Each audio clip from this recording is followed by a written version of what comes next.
Welcome to Lost Relation Chronicles. As Judge Claire Benson's gavel struck the bench, she began to rise, her ruling echoing in my ears. Elaine Carter was awarded the house, with me still responsible for the mortgage and utilities. Half the business I had built from the ground up was now hers. She got to keep her car, I got to keep making the payments. Custody of the children, gone. Reduced to weekends and 2 weeks in the summer. On top of child support, I was ordered to pay her maintenance, $2,000 a month for a woman who hadn't worked in 5 years. It was more than a ruling. It felt like a dismantling of my life, piece by piece. As the judge pushed her chair back, preparing to leave, I felt something rise within me. A single word escaped my lips, a word that would change the course of everything and consume the months ahead. No. Judge Benson's face darkened as I spoke, her eyes narrowing into slits of pure rage. It was clear that in her courtroom, dissent wasn't something she encountered often, if ever. Her fingers gripped the edges of her desk, knuckles whitening as though the wood beneath them might splinter under the pressure. "Mr. Carter," she said in a slow, measured tone that barely contained her simmering anger. "You do realize that this court has ruled, and you are obligated to comply with the decision, correct?"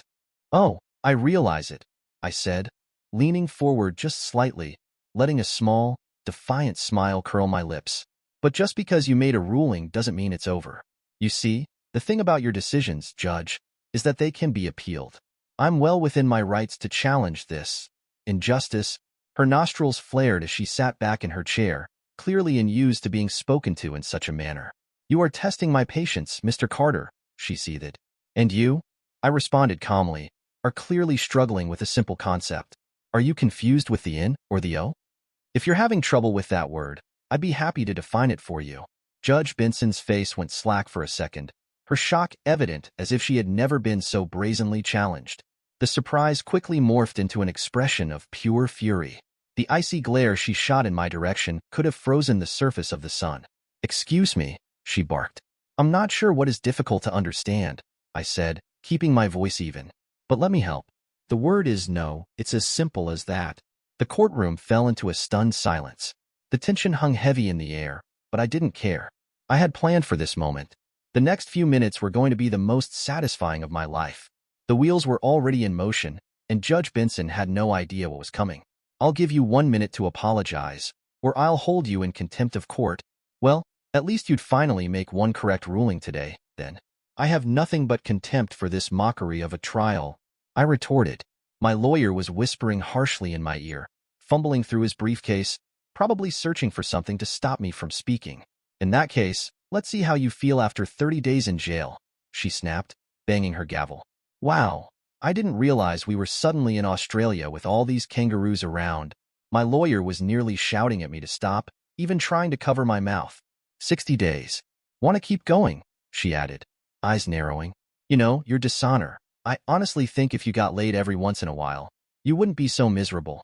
Why don't you take this?" I lifted my right hand, flipping her off, "and shove it up your dried-up excuse for a—" My lawyer's attempts to silence me only fueled my anger as I lifted my other hand with another middle finger.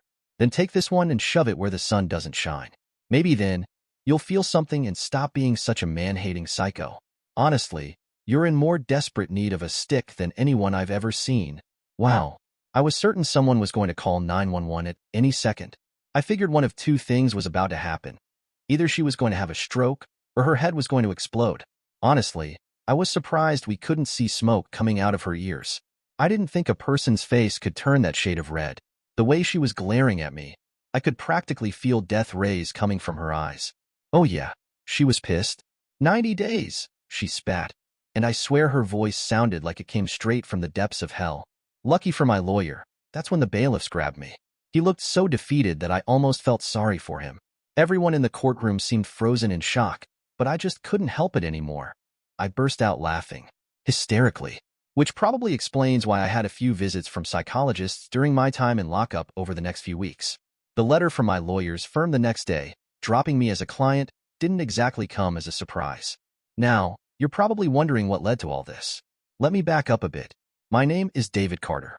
I'm 31 years old, born to a decent, middle-class couple in the heartland of America. I grew up with traditional values. You knew right from wrong. You respected those who deserved it. You didn't cheat. And when you gave your word, it meant something.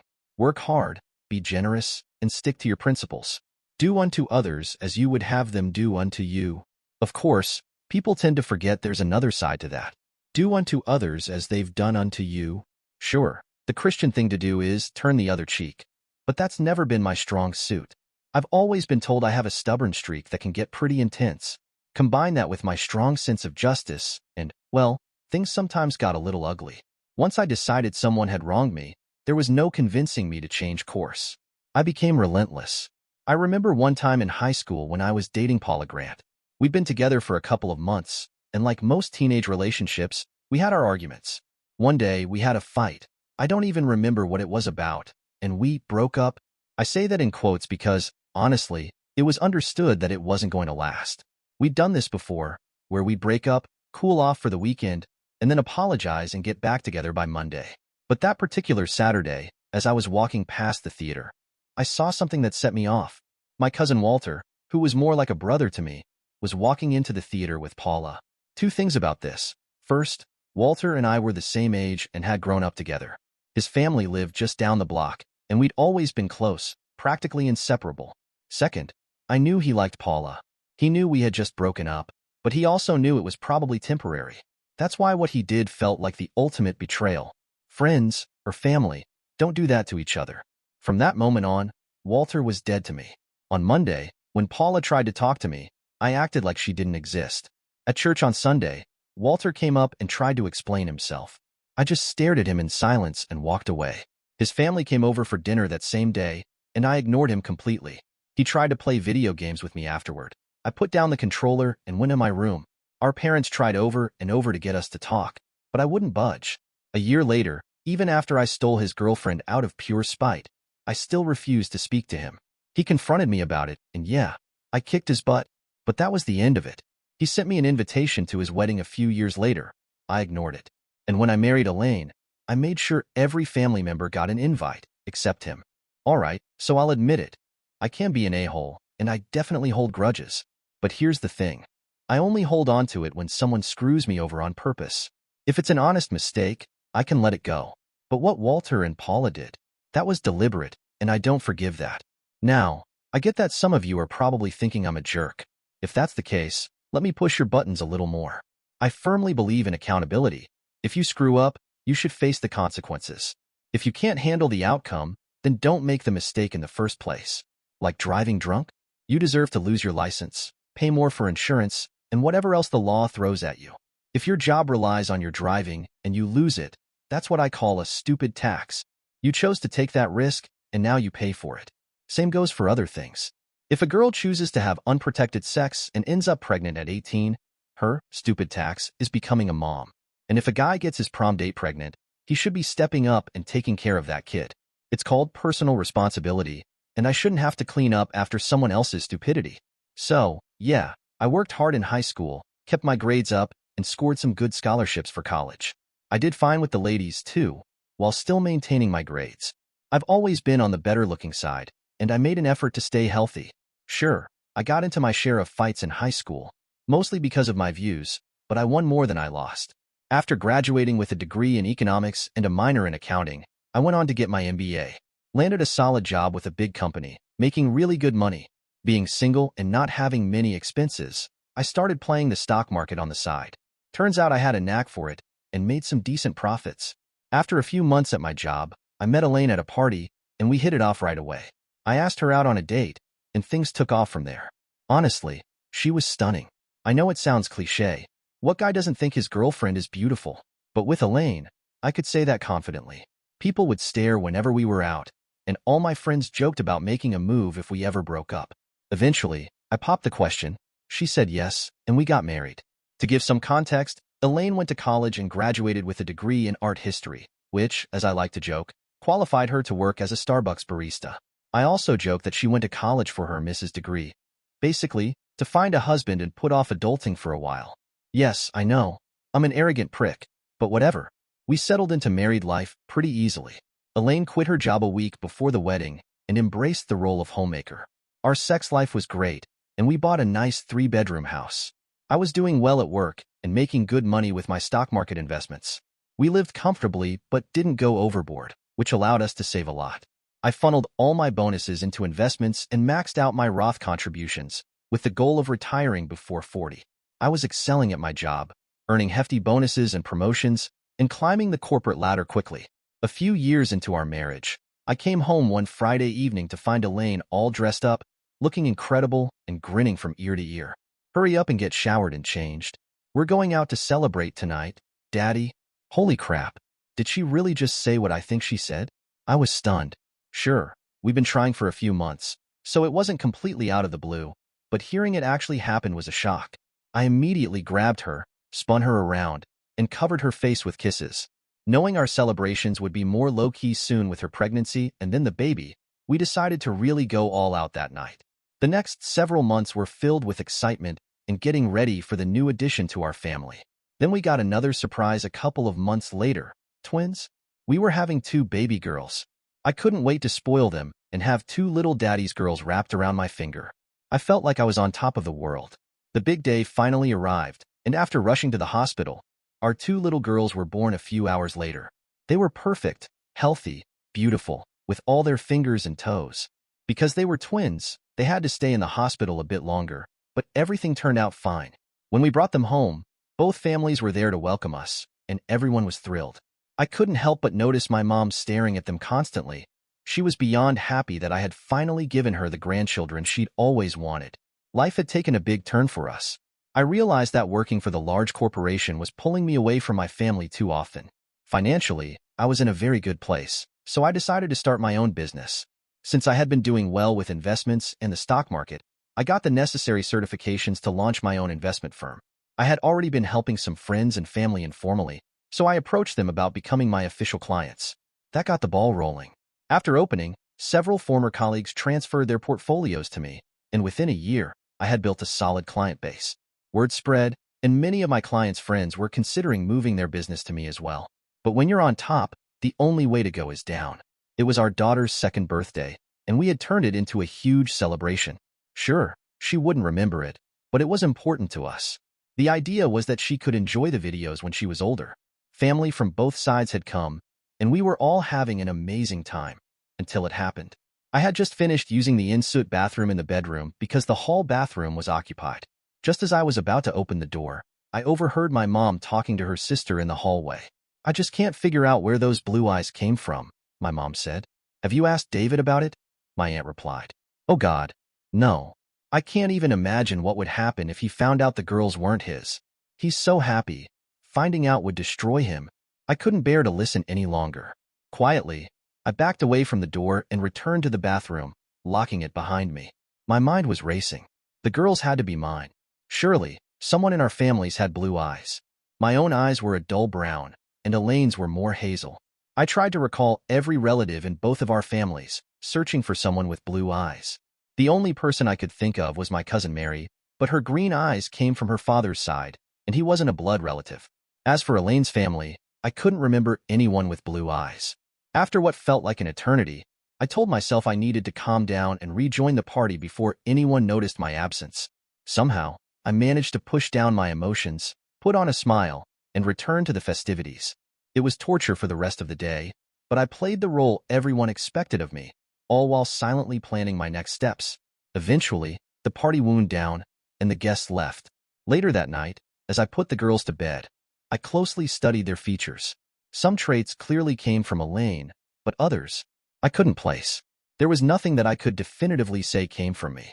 The following day, while Elaine napped with the girls, I sat down at my computer.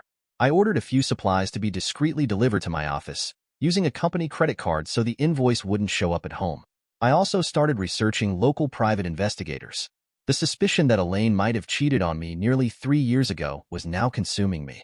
If she had, was she still cheating? I needed proof, one way or another.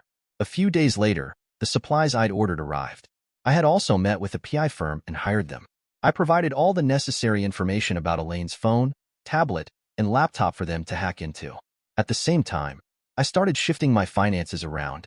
If it turned out that she wasn't cheating and the girls were truly mine, these changes wouldn't affect anything. But if my suspicions were correct, it would ensure that none of that money would be within her reach. No way was I going to fund her betrayal, and I certainly wasn't going to pay for someone else's kids. The girls were innocent, yes, but so was I. If she wanted to sleep around and get pregnant by someone else, let him pay for it. Nothing was finalized yet. I was just waiting for the proof. 2 weeks later, the letter arrived at my office. I locked my door before opening it.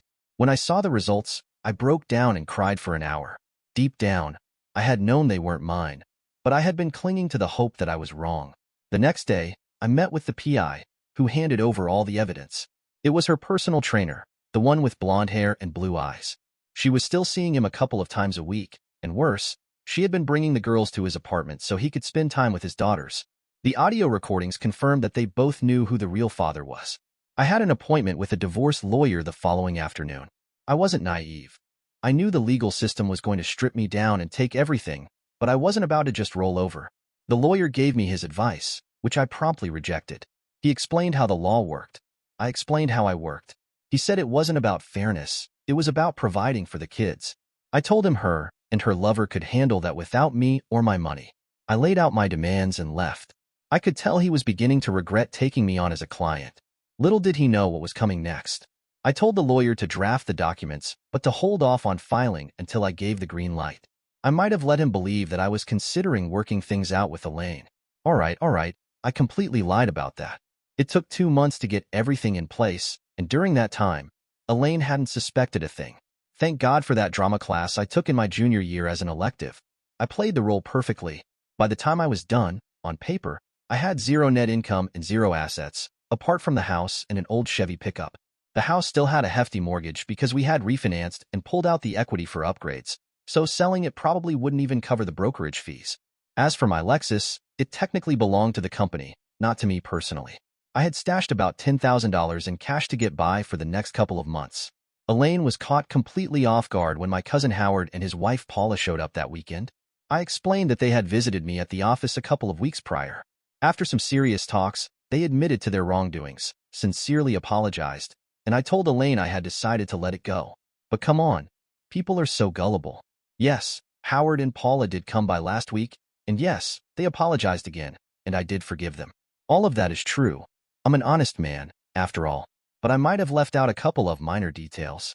Coincidences, really. Paula's family has a few members who, let's just say, aren't exactly shy about bending a few minor laws. Some of them are pretty big guys, too, and don't seem to mind getting into the occasional bar fight. While I don't put any stock in rumors, it's been whispered more than once that a handful of them might work as enforcers for a certain local business group with questionable ethics. Of course, that's just idle gossip from people who don't particularly like them. Though it's completely unrelated to this story, a couple of days before Howard and Paula came over, there was a news report about a personal trainer at a local gym who got mugged after leaving work. Apparently, the guy tried to fight off 5 attackers, which, in hindsight, wasn't his smartest move. They stole his wallet, took his car, and left him beaten to a pulp. Broken jaw, shattered nose, broken ribs, arm, dislocated kneecap, and both testicles ruptured. The police said there were no suspects, as the attackers all wore dark clothing, gloves, and ski masks. He'll be in the hospital for a couple of weeks at least. The doctors said the blonde-haired, blue-eyed victim should make a full recovery after reconstructive surgery and plenty of physical therapy. However, it's unlikely he'll ever be able to engage in sexual activity again. Over the coming months, he'll also find out that his car was chopped up and sold for parts, his credit cards were maxed out, his bank accounts drained, and his identity stolen and sold on the dark web. He's going to be dealing with that for years. Oddly, Elaine seemed really down and mopey for about a week after the mugging. My best guess is that she's worried about the rising crime in the area. I even offered to beef up the security around the house, but for some reason, that didn't seem to lift her spirits much. Monday morning, I called my lawyer and told him to finalize the divorce paperwork and file it. I wanted Elaine served late Friday afternoon. He tried to convince me to make a few adjustments, but I wasn't budging.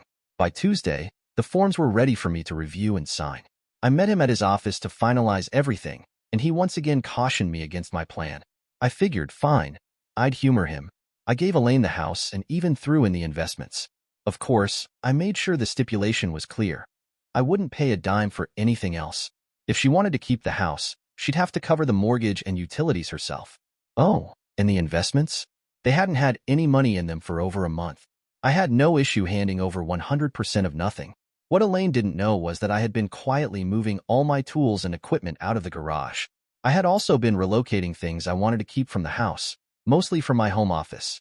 The larger items were being stored at Howard and Paula's ranch, while the smaller, less valuable stuff was going to a one-bedroom apartment I had rented. The apartment complex, interestingly enough, was owned by an offshore LLC with owners who were practically impossible to track down. Friday morning finally arrived. I went to work as usual, but a couple of days earlier, Howard had helped me move my truck to the office, so I had everything ready. After dropping off my car, I hopped in the pickup and headed straight to the bank. I emptied all the accounts, leaving only $100 in both checking and savings. Afterward, I cleared out the safety deposit box and drove everything over to the ranch, stashing the cash and the contents of the box with my other belongings. I wasn't about to risk opening a new safety deposit box at another bank and having it seized, nor did I want to leave a trail through a wire transfer. Cash would be more useful down the line anyway. You might be wondering why I was so comfortable trusting Howard and Paula. It's actually pretty simple. The mortgage on their ranch was being held by an offshore LLC with some, let's just say, complicated ownership. And even though Howard and I had our disagreements in the past, he's still family. In our family, you don't screw with blood. That's a principle we all take seriously. There was a lot of relief within the family when Howard and I finally buried the hatchet. By late morning, I headed back to the house. I parked a couple of blocks away and checked the GPS I'd installed in Elaine's car. Sure enough, she was at the mall, just as I'd expected. I hurried home, pulling into the driveway. Over the last couple of days, I'd already packed up most of my clothes and belongings and stashed them in the garage, ready to go. I quickly loaded the boxes into the truck, then headed inside to grab the rest of my clothes straight from the closet and dresser. No packing, just grabbed them by the armload, hangers and all. A couple of trips later, and everything was loaded into the truck. I didn't even bother closing the garage or front door. As I was about to leave, my phone rang. It was Elaine. I figured her credit cards must have been declined at the register. I glanced at the GPS and saw her car heading toward the house. Laughing, I tossed my phone onto the table, took one last look at the house, and walked out the door. A few minutes later, I was several blocks away, out of reach. Once I got to my new apartment, I transferred everything from the truck into its place. After a few beers, I had everything put away and finally settled into my recliner. Just as I started to relax, my new cell phone rang. Only a handful of people had that number, and my soon-to-be ex-wife wasn't one of them. "Hello," I answered. "She's been served. You should have the video shortly," said the voice on the other end. "Okay, thank you," I replied before hanging up. Sure enough, about 15 minutes later, the video came through to my email. To say Elaine was shocked would be an understatement. Unfortunately, the video only covered the moment she was served up until she dropped to the floor like a sack of rocks. The server checked to make sure she wasn't hurt, then left. That's where the video ended. I would have loved to see her reaction when she finally read the divorce petition and realized I had DNA evidence, along with video proof, of her infidelity. From there, the whole process moved at the pace of a glacier. I started getting a flood of phone calls. Some were from my old office, where she had called multiple times, trying to reach me. Apparently, she didn't believe them when they told her I had resigned and hadn't worked there for 2 weeks. Eventually, she even showed up in person, demanding to see me. That didn't go well. It took the police being called to have her escorted off the property. Howard called me a few times as well. Apparently, she had been harassing him, trying to get through to me. I think she finally pieced together that his sudden visit was a little too coincidental with my decision to divorce her. Restraining orders were filed against her on behalf of both my former company and Howard before she was forced to leave them alone. It took 2 weeks for my lawyer to finally get in touch with her to find out who her legal representation was. To my surprise, she hadn't hired anyone yet. Money was becoming an issue for her. She was quickly running out of funds. All she had was the cash in her purse and a mere $200 left in the bank accounts. It seemed she was starting to lean on her parents for financial support. Meanwhile, I was just enjoying my time, relaxing and not rushing into any projects. I had no intention of being available for her, and I didn't want anything lying around that she could take from me. Eventually, she did manage to get a lawyer, and meetings were scheduled. I declined to attend, instead giving my lawyer clear instructions. My position was firm, not a single penny more. I heard that tempers flared during those meetings. It ultimately led to arbitration, which I had to attend. And let me tell you, it did not go well. "Where's all the money?" she shouted at me, her voice dripping with anger. "What money?" I shot back, feigning ignorance. "All our money," she insisted, her frustration palpable. "We don't have any money. We are flat broke. In fact, I'm living in the cheapest one-bedroom apartment I could find." And that was the truth. It was cheap because I happened to know the actual owner of the complex. Where's all the investments, the checking, the savings? Gone, I replied, shrugging nonchalantly. I made a really bad investment.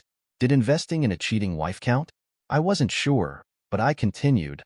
Lost it all? Well, that part was true. I didn't have a clue where all those offshore accounts actually kept their cash. My lawyer casually stated, "We're giving her the house," with her name as the only one on the title. He could have been a bit more assertive, but instead, he sounded like someone surveying a tornado-ravaged home and pointing out that at least the debris hadn't caught fire. It's maxed out on the mortgage, and there's no way I can afford the monthly payments. Elaine screamed. It went downhill from there. Child support? Not my kids, not my issue. Spousal maintenance. That's alimony for the uninitiated?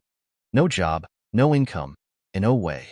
She's asking for 70% of the liquid assets? Good luck finding any. 50% of the business? Yeah, sure, dream on. 50% of the retirement? What part of lost it all are you struggling with? Arbitration? Total disaster. Which brings us to our day in court. The presiding judge was the ever-dishonorable Judge Claire Benson. She had a reputation as the most man-hating, feminist family court judge you could imagine. Oddly enough, she was even harsher on men whose wives had cheated. But if it was the man who strayed, he'd practically need to be carried out of the courtroom after she obliterated him with her gavel. In short, I was screwed. So, you're probably thinking I'm about to get flamed for trying to convince them there was no money. You'd be wrong. I knew they could easily check the accounts from a few months ago and see the balance. I wasn't remotely surprised when the judge used those numbers to figure out exactly how much they'd squeeze me. The truth is, they had no way of accessing it. What I needed was time to move it around through different banks and accounts. I even went so far as to personally withdraw all the money from one bank, then split it up across several other banks in various accounts, under different names, of course. Paula's family dabbled in some shady businesses, including a gag gift shop that sold fake IDs for entertainment purposes only. It even said so on the cards. I had one that claimed I was Jesus Christ. My favorite prank was when someone would yell, "Jesus Christ," in frustration, and I'd whip out my fake ID, nodding along. The IDs were pretty convincing, and unless you read the entertainment bit, you wouldn't know they were fake. They normally went for about $50, but for a bit more cash, they'd accidentally forget to include the disclaimer. Afterward, I transferred the money electronically into even more accounts. Could it be tracked down? Possibly, but it would take a ridiculous amount of money and time. Months, maybe even years. By then, I'd be long gone. So, there I was, back in front of the man-hating judge. 60 days into my 90-day county jail stay. These short-term sentences were served locally, not in state prison. Have you learned your lesson yet? She sneered. You mean the lesson about not marrying a cheating 304? Yeah, I learned that one long before I ended up in your courtroom. I was referring to your attitude in my court. She shot back, and I could see the vein on her forehead bulging. Not exactly great for her blood pressure. Can't say I see anything wrong with my attitude, considering I was being railroaded by a bunch of kangaroos. At this point, I was genuinely concerned her blood pressure would break records during her next doctor's visit. You realize I can extend your stay in jail, don't you? And, if that's how you want to be, I'm adding another 30 days. Now, the reason I brought you here today is to discuss why you haven't made your first 2 child support or spousal maintenance payments. Where's your lawyer? Funny, I was under the impression judges were supposed to be smart. Thanks for clearing that up. Let me break it down so you might actually understand. I'll try to keep it at a 5th grade level, though I'm not sure that's low enough. Please, try to follow along. By now, I was worried her bench might catch fire from the flames she was practically snorting. At this point, it seemed pretty clear she didn't like me. I'm in jail. I have no access to any money. Because I have no access to money, I can't send any. Since you're the one who put me here, maybe you can explain why you are the reason the money isn't flowing to the slut you're trying to rob me for. Now, did you catch all that? Or do I need to slow it down for you? So, back to my cell for another 90 days, 30 from the original sentence, 30 from the judge's first tantrum, and another 30 from the final exchange. Honestly, it wasn't that bad. Sure, the food sucked, but I still ate it. I had a decent bed to sleep in and plenty of free time to relax. I made good use of the weights and exercise equipment, and I didn't have many problems inside. My courtroom antics had quickly made the rounds, which earned me some friends. Plus, Paula's family had a few connections that were useful, even on the inside. The only problem I ran into came courtesy of one of Elaine's less-than-bright cousins. He got it in his head that if he got arrested for something minor, he could spend a week in jail and use the time to teach me a lesson. The problem for him? Everyone in the jail knew exactly who he was before he even set foot in the yard, and it didn't take a genius to figure out what he was up to. He was spotted the moment he stepped inside. One of the guys accidentally ran into him while trying to catch a football, elbowing him in the gut. Once he recovered from that, he took a few more steps before getting nailed in the side of the head by a stray basketball. The guy who threw it apologized profusely, but another accidental elbow to the chin while he was being helped up wasn't quite as sincere. Still, he stubbornly pressed on. There were a couple more incidents before he finally reached me. He figured a sucker punch would do the trick since my back was turned. Unfortunately for him, I wasn't clueless. Before he even had a chance to wind up, I got the signal, spun around, and kicked him in the crotch as hard as I could. A perfect 65-yard field goal. After that string of bad luck, he got hauled off to the infirmary. 2 days later, he refused to come out to the yard and spent as much time as possible in his cell until his release. And here I am again, back in front of the evil queen. Are you ready to apologize? She asked. For what? For your vile outbursts in this courtroom. I honestly don't know what you're talking about. Whatever. Maybe you can at least manage to keep a civil tongue this time and avoid extending your stay. Oh, so another judge is taking over then? Boy, you're standing on my last nerve. Should I start stomping my feet now? I was seriously wondering if they had a suggestion box somewhere. I needed to suggest they post EMTs in the courtroom in case she actually stroked out. Once again, you haven't made a single child support or spousal maintenance payment. You've also failed to pay the mortgage or any of the utilities as I ordered. Didn't we already cover this? I can't pay anything while I'm stuck in jail. You put me here, so I can't work or make money. Second, those kids aren't mine, so why would I pay child support? Third, my ex-wife is a cheating 304, and I don't see why I should be funding her to 304 around on my dime. If she wants to screw everything that moves, she should get a job and finance her own sex life. Hell, maybe she could start charging for it and make some money that way. And lastly, you gave her half the business. She should have plenty of cash from that. Your Honor, Elaine's lawyer interjected.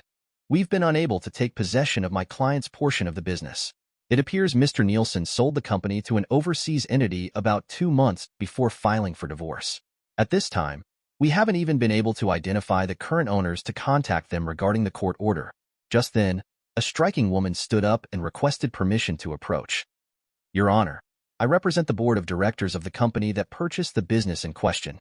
I have a motion to dismiss the ruling that awarded Mrs. Carter any part of this business. It is highly irregular to grant ownership of a business that isn't a party to the court proceedings. Since the purchase was finalized before the divorce was filed, this company has no legal connection to this case. Therefore, we reject any claim of ownership by Mrs. Carter. But what about the money from the sale? Elaine whined. The ownership transfer and payments were made overseas. I'm not privy to those details, but my understanding is that the money from the sale never entered the U.S. and, as such, is not subject to U.S. laws. Any claim to that money will need to be addressed with your ex-husband, possibly in the country where the funds are located. What country is that? Asked Elaine's lawyer. The initial transfer of funds occurred in Sweden, the young woman responded, but it's my understanding that the money was transferred elsewhere shortly afterward. I have no information on where it went after that. Your Honor, my ex's lawyer spoke again. My client is in a desperate situation. The house is going into foreclosure because the mortgage hasn't been paid for 3 months. The utilities are about to be shut off. Her parents helped at the beginning, but it's becoming too much for them. My client has found a job, but she's waitressing at a local diner. It's nowhere near enough to cover the house expenses. Mr. Carter, the judge said sternly, you have 1 week to bring all the payments up to date. Oh, sure. No problem. I replied sarcastically. Let me just bend over and pull the cash out of my butthole. Oh, wait, there's nothing there. Sorry, I'm physically unable to comply. Maybe I haven't explained it clearly enough. I am in jail. I don't have access to the money you all seem to think I have. I can't work because I'm in jail, so I can't earn anything either. You keep thinking I've got stacks of cash lying around in my cell. Ask the guards. They search it every week. You keep ordering me to pay up, but don't give me the chance to do so. Mr. Carter, she continued, your lawyer can access your accounts and transfer the funds to your ex-wife. First of all, I said, as you can see, I don't have a lawyer. Second, what accounts? You keep mentioning these phantom accounts, but where are they? I've explained that I'm broke, but you refuse to believe me. And even if these imaginary accounts existed, do you really think I have the banking info memorized? I'd need access to my financial records to get the account and routing numbers. But none of that matters because the accounts don't exist. If you're so convinced they do, why don't you provide the account info? What happened to the money in your checking, savings, and investments? She asked. As I've said before, I made some bad investments.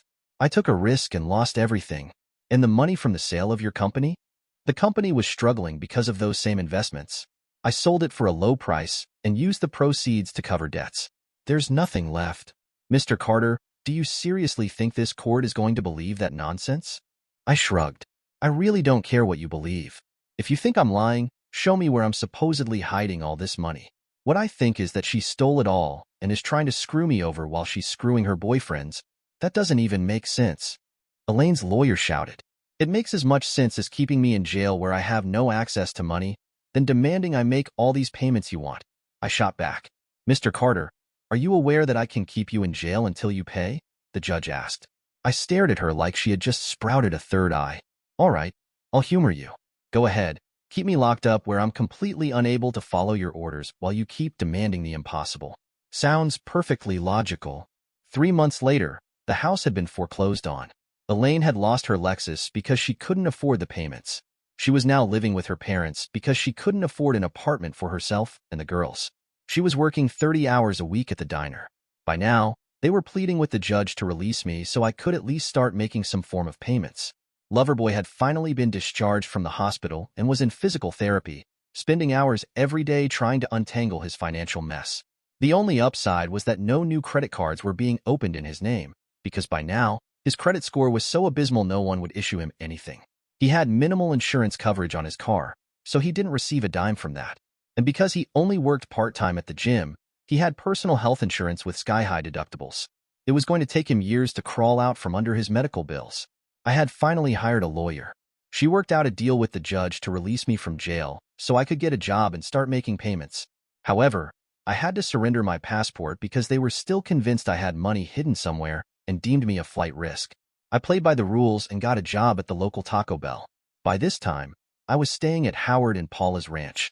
I knew I was being watched, as they suspected I had a secret stash of cash. It wasn't hard to figure out who was keeping tabs on me. They had to do it from the road since they couldn't legally step onto the property. Little did they know, most of the money was already in my hands. For the next 3 months, I worked that minimum wage job. Elaine had a court order to garnish my wages, but I wasn't bothered. Minimum wage didn't leave her much to take. During that time, I was quietly putting my plan into action. While I was in jail, Howard had cleared out my apartment, distributing my belongings among my extended family. A few weeks earlier, several packages had been sent from them, all to the same destination. Over time, various members of Paula's family would visit, and we even held a few barbecues with both Paula's family and mine. What the surveillance team missed was that our guests would quietly stop by the sheds behind the house, collect some packages, and discreetly load them into their vehicles throughout the day. In the following weeks, those packages were repackaged and sent away. I spent my time either working or at home, never going out. Taco Bell eventually had to get a restraining order against Elaine because she kept showing up to harass me about the money I supposedly owed her, causing too many disruptions. They could have fired me, but a little cash slipped to the manager kept me on the payroll. Whenever I needed to meet with my lawyer, she came over to the ranch. We had frequent meetings. Oh, did I mention my new lawyer? Of course I did. She was the one representing the new owners of my former company in court. After that case wrapped up, I hired her as my personal attorney. She's a real shark, or rather, I prefer to think of her as a barracuda, especially when she's skinny dipping in the pool. She's sleek, lean, and strikes when I'm least expecting it, particularly when I'm lounging naked at the edge of the pool. And yes, she has quite the appetite. What's that? You think it's unethical for a lawyer to sleep with their client? I said she's a lawyer, right? An ethical lawyer? You must be joking. Lawyers think scruples are some form of currency in Russia, and morals are just large murals. Now, about the money, yes, I did sell my company, but no, I didn't sell it to myself. I made sure Elaine wouldn't have any chance to sniff out the sale or use any legal means to claim a piece of the firm. I wanted the cash, plain and simple. Since the sale took place overseas and the money never touched U.S. soil, it was free from the reach of U.S. laws. The only way Elaine could get her hands on it would be if I deposited any of it in a U.S. bank, where it could be subject to the judgments against me. that wasn't going to happen. It was a lot of money. Add to that my investment accounts, which totaled around $10 million, and my cash on hand, safety deposit boxes, checking and savings accounts, and various safes, which added up to roughly $200,000. I had used some of the cash for my plans, but I still had around $150,000 left. And no, I wasn't planning on taking any of it with me when I disappeared. It was a gorgeous Saturday afternoon, and we were hosting another barbecue with the extended family. Everything was set, and the preparations were complete. The party was a blast. I helped Howard with the grill and smoker while Emily, my lawyer, mingled with the guests. Later in the afternoon, one of Paula's uncles approached me. He expressed his gratitude for my support to Paula and Howard and was happy that we had finally reconnected. After chatting for a while, he pulled out an envelope and handed it to me. I passed it over to Emily to keep it in her briefcase. As the evening progressed, I made a big announcement. The lien holder for the ranch had declared that the mortgage was paid off, meaning Howard and Paula now owned the ranch outright. This news sparked a huge celebration, and we partied hard into the night. As the night wore on and guests began to leave, Emily had to head out, as she had a flight to catch the next morning. She left with a group of 6 cars. Strangely enough, her flight was from an airport in the next state. She had packed everything in her leased car beforehand, going straight to the airport instead of stopping by her rented apartment. No one noticed the man slipping out of the back seat of her car in the parking garage, nor did anyone pay attention to the man casually walking about 50 feet behind her as they made their way to the international terminal. David Carter couldn't travel outside the U.S. since he had surrendered his passport to the court. Mitchell Nelson's passport went unnoticed, and no one gave a second thought as he and Emily held hands in adjoining seats, flying first class to Mexico City. Emily Brown seemed to vanish in the city, and in her place, Jamie Nelson joined Mitchell for their connecting flight to Ecuador. 2 days later, Alex and Olivia Bennett arrived at their hacienda on the Caribbean coast of Costa Rica, now proud members of the Mile High Club. Curiously, an old Chevy pickup that closely resembled the one that had disappeared from Howard and Paula's ranch awaited them at the hacienda. 2 weeks after the barbecue, a bench warrant was issued for David Carter.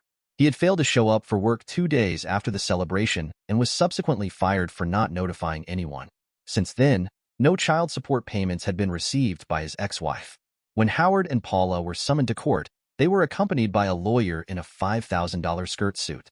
She successfully argued that the couple bore no responsibility for their cousin, stating that he merely rented a room from them and had simply vanished one day. They even filed a suit against him for back rent, claiming he had driven off in his old pickup one afternoon and never returned. While no one truly believed their story, there was no evidence to disprove it. Over the following years, Alex Bennett found fulfillment, operating a small charter fishing boat while his wife, Olivia, managed their cozy cantina. They thrived in their small village, with their hacienda being one of the larger and more luxurious properties. Their life was simple yet rewarding, filled with the warmth of family and friends. Walter and Paula frequently visited, along with other relatives of Howard and Paula, creating a tight-knit community around them. As a couple, Alex and Olivia were beloved in the village, known for their generosity. They often donated to local needs and supported community projects. In addition to running their businesses, Alex took a keen interest in the stock market during his downtime, even helping some locals set up investment accounts and manage their finances. As for the once feared judge Claire Benson, karma had a way of catching up with her.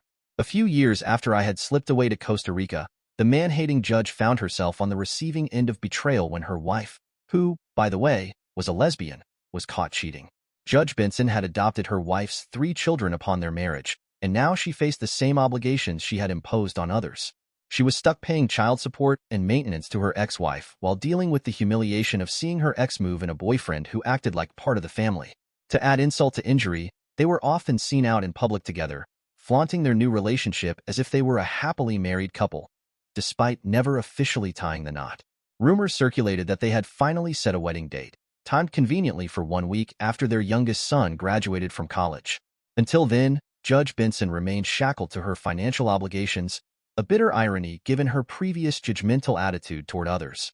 The timing of the wedding was deliciously ironic, as it would come just after all her obligations to her ex-wife were satisfied, leaving her free of the very burdens she had imposed on countless others in her courtroom.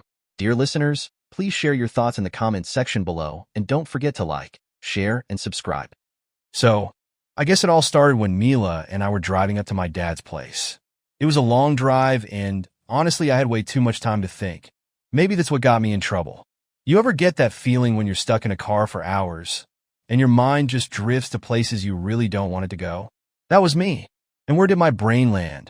Right on my marriage. Yeah, me and Mila, we got married young, stupid young. I was 23, she was 22. Barely knew what the hell we were doing. Anyway, we were on our way to see my dad, George, who was 45 and getting married again. This was his second time around. Mom had passed years ago. Cancer took her after years of fighting it. And now he was marrying Diana, who, fun fact, is older than him by 4 years. She's 49. I didn't get it. I mean, after everything with Mom, you'd think he'd just want to live out the rest of his life in peace, right? But no, there he was, diving headfirst into another marriage, like he hadn't learned anything from the first. And don't get me started on Diana. She has a daughter, Sandra. She's 27, married to this guy, Dave. No one really knows his age, and honestly, who cares? The guy's a mystery, and not in a good way. As we're driving, I'm sitting there, staring out the window, and all these thoughts about Mila start popping up in my head. We've been married, a little over a year? And already, things just felt off. We argued a lot. About dumb shit, too. Like, I'd leave a dish in the sink, and she'd blow up, or she'd nitpick something I said, and next thing I knew, we were in this stupid shouting match. I'm not gonna lie, part of me thought we rushed into it. But then again, maybe that's what people do when they're young and think they've got the whole world figured out. I turned to her at one point, right there in the car, and I said, "Do you think we got married too fast?" She just gave me that look. You know, the one where they don't want to answer because they know they'll either piss you off or open a can of worms. Yeah, that one. But instead of dodging it, she goes, "Justin, we're fine. Marriage isn't easy, but we're in it together, right?" Sure, okay, I thought, but it didn't feel fine. Maybe it was me overthinking, or maybe it was her acting all distant lately that had me questioning everything. I mean, she wasn't the same Mila I'd fallen in love with. We finally pulled up to my dad's place. Nice house. Too nice, really. It was one of those homes you knew had way too much going on behind closed doors. My dad came out to greet us, all smiles like he was trying to convince himself this wedding was the best thing that ever happened to him. Diana wasn't far behind, putting on the same fake smile. But the real kicker? Sandra. She barely said 2 words to me or Mila. She was distant, cold, like she couldn't give 2 shits about this new family dynamic. And to be honest, I couldn't blame her. I felt the same way. Who the hell are we kidding, trying to act like this is some happy Brady Bunch setup? Dinner that night was awkward. Like, painfully awkward. It was all small talk, and no one really addressed the elephant in the room. My dad marrying some woman we barely knew, and everyone pretending it was all rainbows and butterflies. Sandra sat there, quiet as a mouse, while Dave, her husband, kept checking his phone like he had somewhere better to be. Mila, on the other hand, tried to act normal, but I could see through her. She was putting on a show, trying to seem like the supportive wife. But the truth? We were falling apart, and I was too scared to admit it. That night, after dinner, we went back to our room. Yeah, we were staying over, which looking back was probably the dumbest idea ever. I couldn't sleep. My mind kept replaying the past few months over and over again. The fights, the cold shoulders, the way Mila would be glued to her phone at random times. I didn't want to be that guy, but part of me wondered if there was something going on that I didn't know about. But I shook it off. Paranoia, right? I was probably just projecting my own doubts about us onto her. But man, I couldn't shake that gut feeling that something was off. At one point, I leaned over and asked her again, "Are we really okay?" She didn't answer right away, just stared at the ceiling for what felt like forever. Then, she turned over, facing away from me, and said, "We're fine, Justin. Go to sleep." Yeah, right. Fine. The next morning, things felt just as weird as they did the night before. I don't know if it was the awkwardness between us all, or maybe I was just too stuck in my head. Either way, I needed to clear my mind, so I figured I'd go outside and get some air. That's when I ran into Sandra.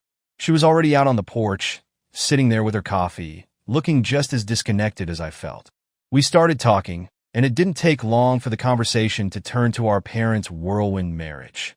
It felt like they had barely known each other before deciding to tie the knot, and neither of us was really okay with it. "It's too fast," I said, shaking my head.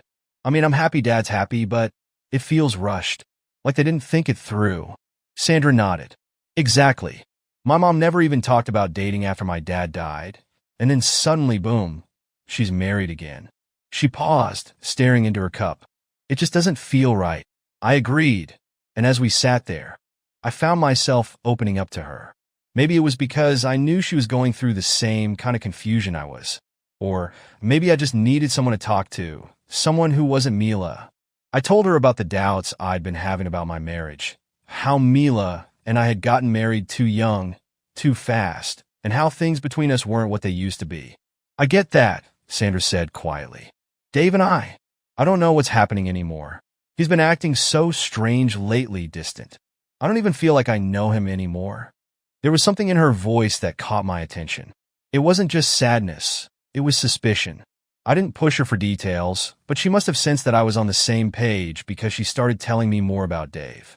She mentioned how he'd been staying late at work, coming home smelling like perfume that wasn't hers, and how he'd gotten secretive about his phone. Classic signs, right? She didn't need to say it outright. I could tell she suspected he was cheating, and as much as I hated to admit it, I started to wonder if maybe I should be paying more attention to Mila's behavior too. The day dragged on, and I couldn't shake that conversation from my head. It was like Sandra had unlocked something inside me, a little voice that had been whispering doubts about Mila for a while now, but I'd been too afraid to listen.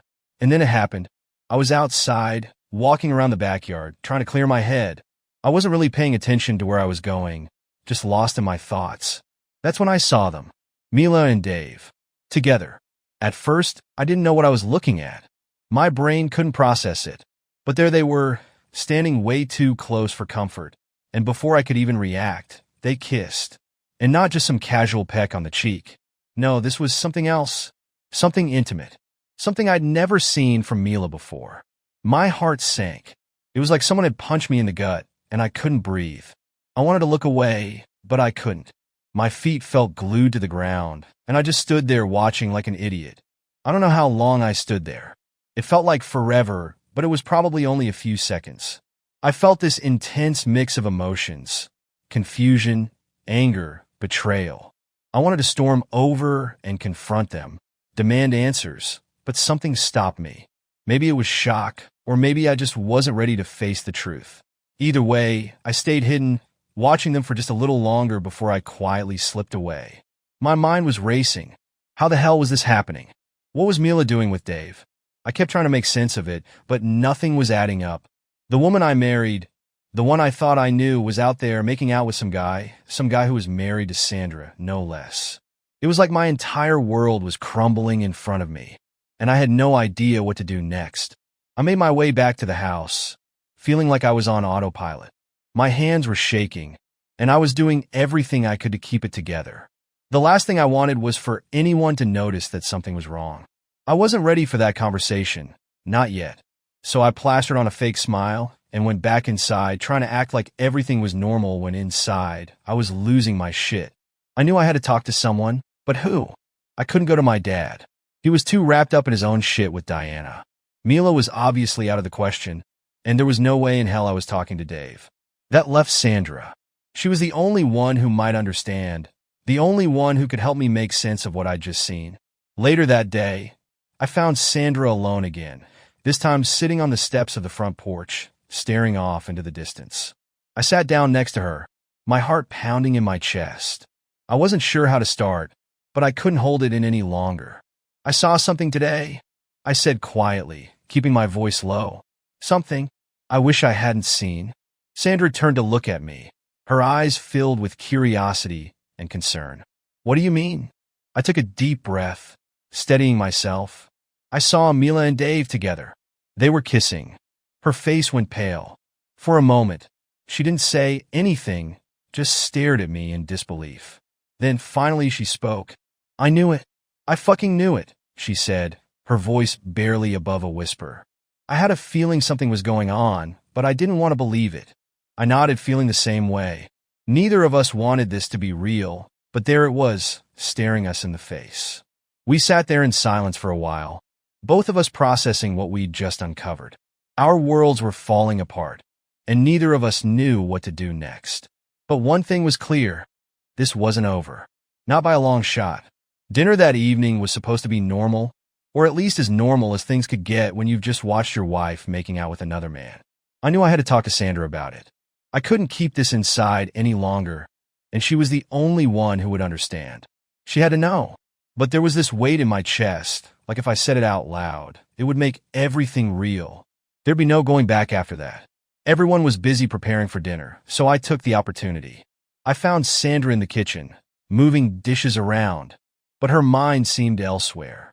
I walked in, stood there for a second, and then without wasting any time, I just said it. I saw them. I blurted out. Sandra froze, her hands gripping the edge of the counter. She didn't even turn around at first. I could feel the tension in the air, thick enough to cut with a knife. Then, slowly, she turned to face me, her eyes wide for a moment before that look of bitter understanding washed over her. "What do you mean?" she asked, but I knew she already knew the answer. "Mila and Dave. I saw them in the backyard. Together. They were kissing," I said, my voice barely more than a whisper, like saying it any louder would make it worse somehow. For a moment, Sandra didn't say anything. She just stood there, absorbing the blow. And then, after what felt like an eternity, she let out this quiet, bitter laugh. It wasn't a laugh of humor, but more like someone who had finally had their suspicions confirmed, and it hurt like hell. "I knew it," she said, her voice sharp and low. "I fucking knew it." I stayed quiet, unsure what to say next. What could I say? We were both stuck in this messed up situation, and there was no easy way out. Sandra walked to the sink, staring out the window as if trying to find some kind of answer in the darkness outside. "I had a feeling something was going on," she continued. "Dave's been acting strange for months. He's always coming home late, always on his phone, making excuses. I didn't have any proof. Until now." She paused and looked at me. "Thank you for telling me. I guess part of me didn't want to know, but it's better than feeling like I'm losing my mind." The two of us stood there, leaning against the kitchen counter, sharing this unspoken bond of betrayal. It was twisted, but it was something.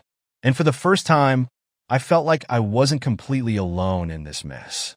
We started talking, really talking. She told me about her marriage to Dave, how it had always felt off, even before the wedding. She said she never really loved him, not in the way you're supposed to love someone you're going to spend your life with.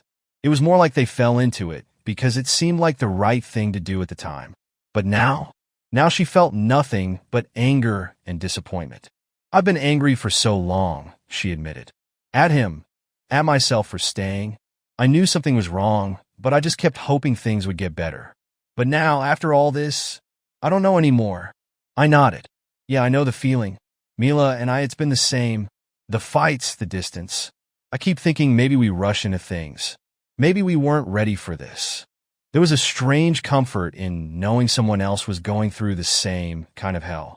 It felt like we were both drowning, but at least we weren't drowning alone. I wasn't sure how much time passed as we stood there, spilling our frustrations, our regrets, and our anger. The kitchen felt like a world away from the rest of the house, like we were trapped in our own little bubble of misery and betrayal. Then something shifted. It was subtle at first, like an electric charge in the air between us. Sandra turned toward me, her eyes hard but searching. And then, out of nowhere, she said it. "If they can do it, why can't we?" The words hung there, thick and heavy. At first, I didn't know what she meant. Or maybe I did, but my brain refused to accept it. Then she took a step closer to me, her voice soft but sharp. "Justin, why should they get to hurt us and we just sit here and take it? If Mila and Dave can betray us like this, why shouldn't we get something out of it too?" I was floored. My heart was pounding in my chest, and I didn't know how to respond. This wasn't what I expected at all. But as crazy as it sounded, I understood where she was coming from. The temptation was there, gnawing at me. I felt this pull, this desperate need to escape the pain, to feel something other than betrayal and anger. "We're both hurting," she continued, her voice almost pleading. "And this could be our way out, or at least our way of getting back at them. If they can cheat, why can't we?" I should have said no. I should have walked away. But I didn't. Maybe it was the anger. Maybe it was the shock. Or maybe, deep down, I wanted to hurt Mila the way she had hurt me. Whatever it was, I found myself giving in to that pull. Before I knew it, we were kissing. Hard. It wasn't like with Mila. This kiss was desperate, raw, full of the pain we were both trying to bury. Our hands were all over each other, and before long, things escalated.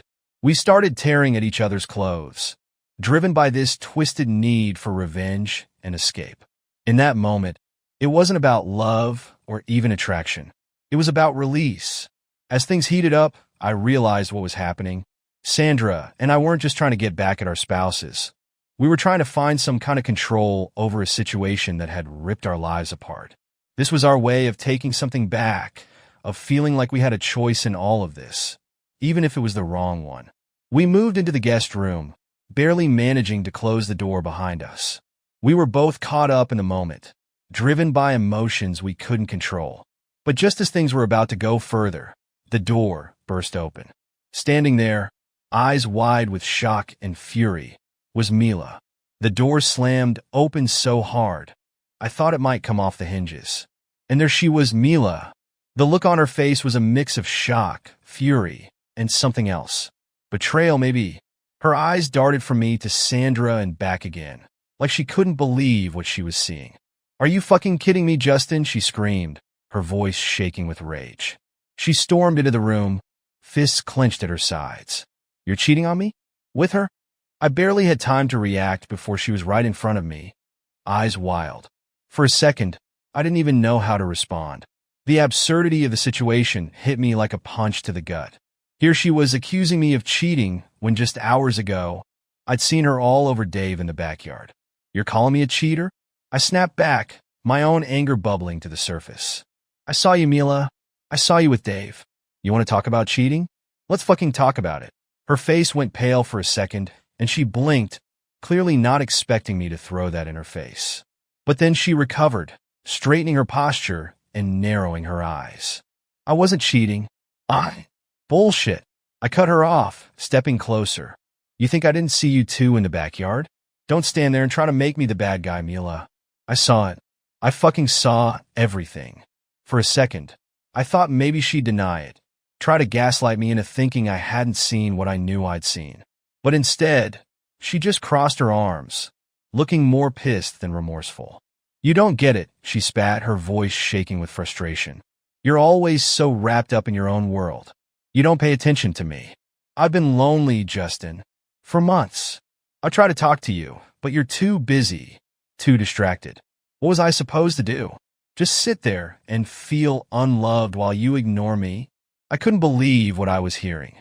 She was trying to flip this on me, to make it sound like it was my fault that she was screwing around with someone else. I felt my blood boiling. "You're kidding, right?" I said, my voice rising. "You think being lonely justifies kissing another man? How about instead of sneaking around with Dave, you could have actually talked to me like a fucking adult?" "I tried to talk to you," she shot back, her face flushed with anger. "But you didn't listen. You never listened. You were so caught up in your own shit.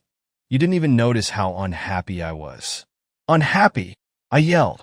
"Maybe if you weren't sneaking around behind my back, things could have been different. But no, you had to fuck everything up. You had to betray me." The tension between us was suffocating, and for a moment, it felt like we were the only two people in the world. I was shaking with rage, and I could see Mila wasn't backing down either. But before I could say anything else, Sandra, who'd been quietly watching the argument unfold, suddenly jumped in. "Oh, don't even try to justify it, Mila," Sandra hissed, stepping forward. "You think your excuses make what you did okay? Guess what? Dave's been lying to me too. And you think you're the only one who's been feeling lonely." I didn't expect Sandra to come to my defense, but I could see the anger in her eyes, the same fury I felt. She wasn't just pissed at Mila. She was pissed at the whole situation. At Dave. At everything. Just as I was about to respond, we heard footsteps behind us. Of course, David walked in, his face immediately dropping when he saw the mess he'd been dragged into. "What the hell is going on?" Dave asked, his voice shaky as he looked from Mila to Sandra, then to me. Sandra turned on him like a hawk. "What's going on? How about the fact that I know you've been screwing around behind my back with her?" she shouted, jabbing a finger toward Mila. Dave's face went white. "Sandra, No, Dave." Sandra cut him off, her voice ice cold. I don't want to hear your bullshit excuses. Justin told me what he saw. You and Mila sneaking around like we wouldn't find out. You're both fucking pathetic. The room exploded. Sandra and Dave were going at each other, their voices overlapping as they hurled accusations back and forth. Dave was trying to deny everything, but Sandra wasn't having it. She knew. I knew. Everyone knew. The lies were out in the open now, and there was no going back. You don't get it, Sandra, Dave yelled, his face flushed with anger. Our marriage hasn't been working for a long time. This isn't all on me. Oh, save it, Sandra shot back, her voice filled with venom. You were the one who gave up, Dave. You stopped caring a long time ago. As their fight escalated, I turned back to Mila, who was watching them with a mixture of anger and something else. Regret, maybe? But I didn't care. I was done. I couldn't stand to look at her anymore. I'm done, Mila, I said quietly, my voice thick with emotion. I can't do this anymore. I don't trust you, and I don't want to be with someone who can lie to my face like you did. She didn't respond right away. Instead, she just looked at me, her expression hardening again. So what? You're just going to throw away everything we built together? Just like that? I shook my head. You threw it away the second you decided to screw around with Dave. Before she could respond, there was more commotion at the door. My dad, George, and Diana had arrived, clearly having heard the shouting. They walked in, eyes wide with confusion and shock. What the hell is going on here? George asked, looking from me to Mila, then to Sandra and Dave, who were still yelling at each other. I could see the realization hit my dad like a freight train. He put the pieces together pretty fast, his face falling as he took in the scene.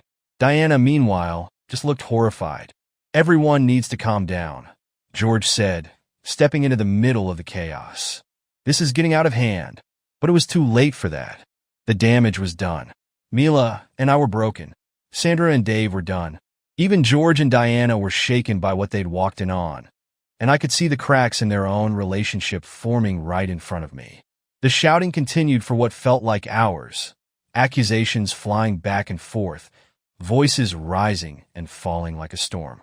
But through it all, one thing was crystal clear. Nothing was ever going to be the same again. After what felt like a lifetime of shouting, accusing, and venting all the built-up frustrations, we all hit that breaking point where nothing more needed to be said. It was like the dust settled, but what was left in the aftermath was just wreckage, broken trust, broken relationships, broken people. We didn't speak for a while after the chaos died down. It was like we had all run out of energy, like we'd squeezed out the last drops of anger we had in us. I stood there, staring at Mila, feeling nothing but emptiness where love used to be. Maybe that was the hardest part. Not the betrayal, not the lies, but realizing that what we had wasn't real anymore. It hadn't been for a long time, and now there was nothing left to save. I looked at her, and for the first time since all this started, I didn't feel the need to argue, to justify anything. I just felt done. We need to end this, Mila, I said, my voice quiet but firm. She didn't argue. She didn't even react. She just stood there, staring at the floor, like she knew this was coming but had hoped against hope it wouldn't. We should have waited. We should have lived our lives first before rushing into something we weren't ready for. Her eyes flicked up to meet mine, and there was no anger in them anymore, just a resigned sort of sadness. I know, she whispered. I've known for a while. I just didn't want to admit it. I nodded. There wasn't anything more to say. We'd both been living in denial, thinking we could make something work that was broken from the start. And now there was no point in trying to fix it. Not after everything. I'm going to file for divorce, I said, the words tasting bitter on my tongue, but feeling right too. It's over, Mila. She didn't argue. She just nodded, her shoulders slumping like the weight of it all had finally crushed her. Okay, she said softly. I'll go stay with my sister for a while. I'll pack my things tonight. It was strange watching her walk away like that, knowing it was for the last time. Part of me felt relief. The other part just felt numb. Sandra was standing nearby, watching our interaction, and when she saw Mila leave the room, she let out a long, shaky breath. I could tell she was going through the same motions. We'd both been dragged through the same hell, and now we were just trying to figure out how to crawl out of it. I can't do this with Dave anymore, she said, almost to herself, but I heard the determination in her voice. I should have left him a long time ago. This affair? It's just a symptom. Our marriage was doomed way before this. I looked at her, and I could see the pain in her eyes, but also the acceptance. Like me, she had finally come to terms with the reality that this wasn't just about the infidelity. It was about everything that led up to it. The lies, the distance, the lack of love. They had built something on shaky ground, and it had finally come crashing down. I get it, I said quietly. It's not just one thing. It's everything. And when it's gone, it's gone.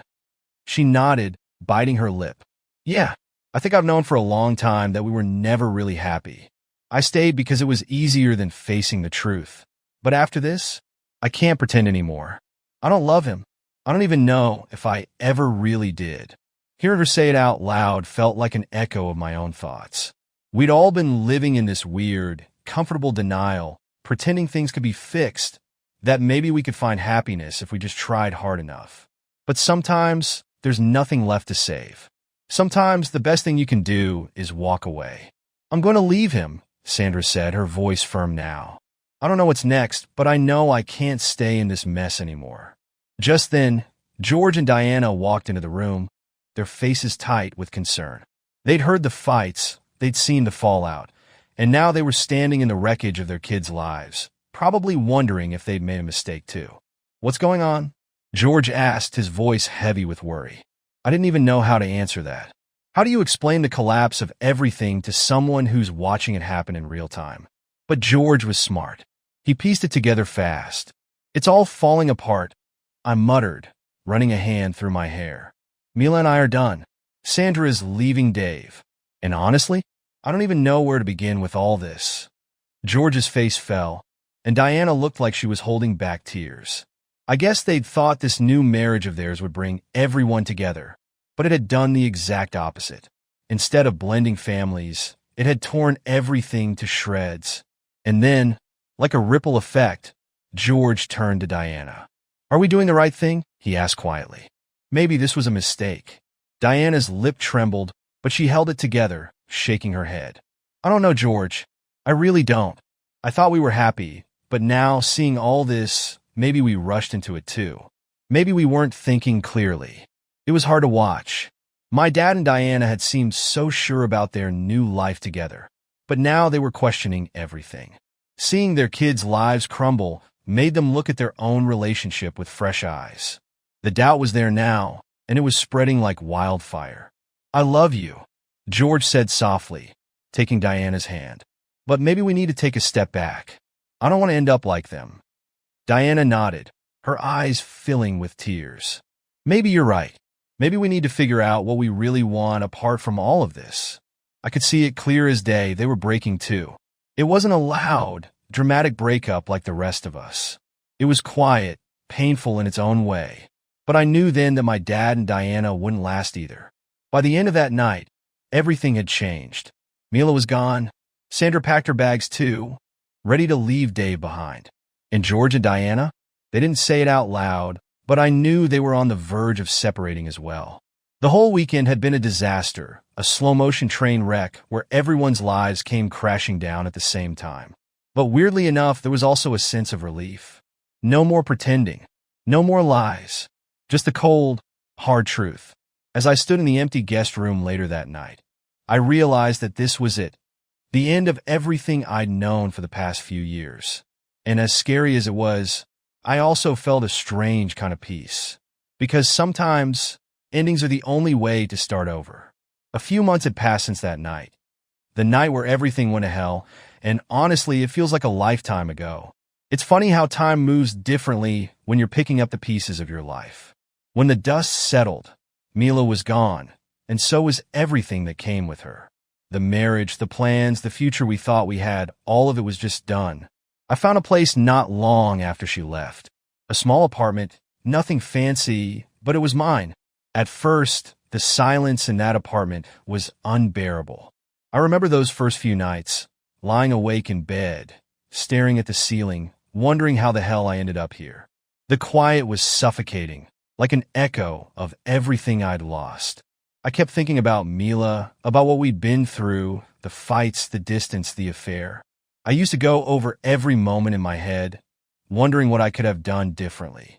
But as time went on, something shifted. I started to feel okay.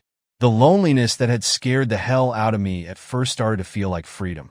I wasn't tied down anymore, wasn't constantly worrying about someone else's needs or their opinions. It was just me now, and that started to feel kind of good. For the first time in years, I wasn't walking on eggshells, wondering when the next argument would blow up in my face. I was in control of my own life. Mila moved to another city a few weeks after the divorce was finalized. I didn't ask where, didn't really care. It was over. There was no more us, and I'd made peace with that. In fact, her leaving felt like confirmation that we'd made the right decision. There was no going back, no lingering doubts. The distance between us wasn't just physical. It was the closure I needed. I started focusing on myself for the first time in years. I signed up for guitar lessons. I'd always wanted to learn but never got around to it. Something about those quiet evenings, sitting on my balcony, strumming the strings, just felt right. It was peaceful, therapeutic almost. I wasn't great at it, not yet anyway, but it gave me something to look forward to, something that was mine. I also picked up running. I signed up for a marathon. At first, I could barely get through a few miles without feeling like I was going to die, but it got easier. Each run felt like I was shedding a layer of the old me. The guy who was stuck in a toxic relationship, the guy who was afraid to be alone. With each mile, I felt stronger, not just physically, but mentally too. Running became a kind of metaphor for where I was in life.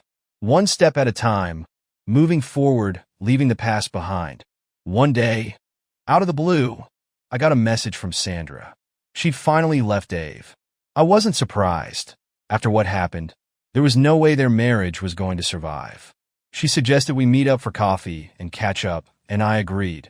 It had been a while since that night, and I was curious to see how she was doing. When we met, it was different. We'd both changed, both gone through our own versions of hell, but somehow come out stronger on the other side. We talked about everything, the fight, the divorces, the mess our lives had become. But there was no bitterness anymore, just acceptance. I don't regret any of it, Sandra said, staring down into her coffee cup. I mean, yeah, it was awful, but I needed it. I needed to see how far off track I'd gotten. Leaving Dave was the best thing I've ever done. I'm going back to school now. I feel like I'm starting over, and it feels good. I nodded. I knew exactly what she meant. Same here, I said. As bad as it was, I think it was necessary. I'm better off now. I'm finally focusing on myself for once. We both smiled at that. There was a time when I thought maybe there could be something between us. Something more than just two people who had been cheated on by their spouses. But as we sat there, talking like old friends, I realized that whatever bond we had, it wasn't romantic. It was more like shared survival. Two people who had been through the same storm and come out the other side still standing. We stayed in touch after that, but it was never anything more than friendship. And that was fine with me. I didn't need anything else. I didn't need anyone else. For the first time in my life, I was okay being on my own.